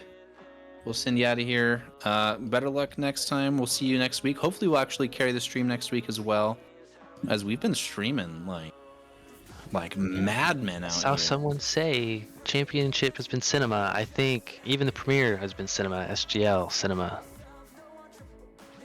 All of it. Anyway. It's been a cinema league this season for sure. So, yeah, stay tuned, everybody, for future action. But yeah, Bird, thanks for joining us in the booth. We appreciate it, and have yourself a good night. Yeah, for sure. You too. Appreciate you. Thank you. Perfect. Well, I know it's late for everybody, but let's quickly kind of go over the results from the week, and then we'll check out the league table kind of as we wrap up. Toad, as this kind of pops up on our screen here, obviously we had a lot of games tonight, but is there a game that's kind of sticking out to you the most out of these 6? Well, I think my first comment that I would want to say was that, holy cow, 0 sweeps this week. Not a single 0 is seen on the board, which is so exciting for parity in the league that some of the lower teams that started out slow are chugging along. They're working hard. How many game 5s? 4 out of the 5 games. Yeah, 4 out of the 5 matches went to game 5. So I just think that this is probably one of the most exciting leagues we've seen. One of the most exciting weeks we've seen in season 9, and maybe extending back a couple seasons as well. This has been one for the books.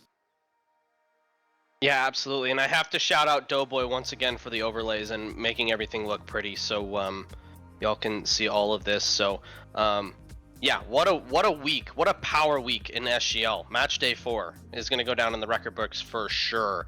And of course, we're going to have another action-packed week next week. But before we do that, let's take a look at the league table now that we've completed match day 4.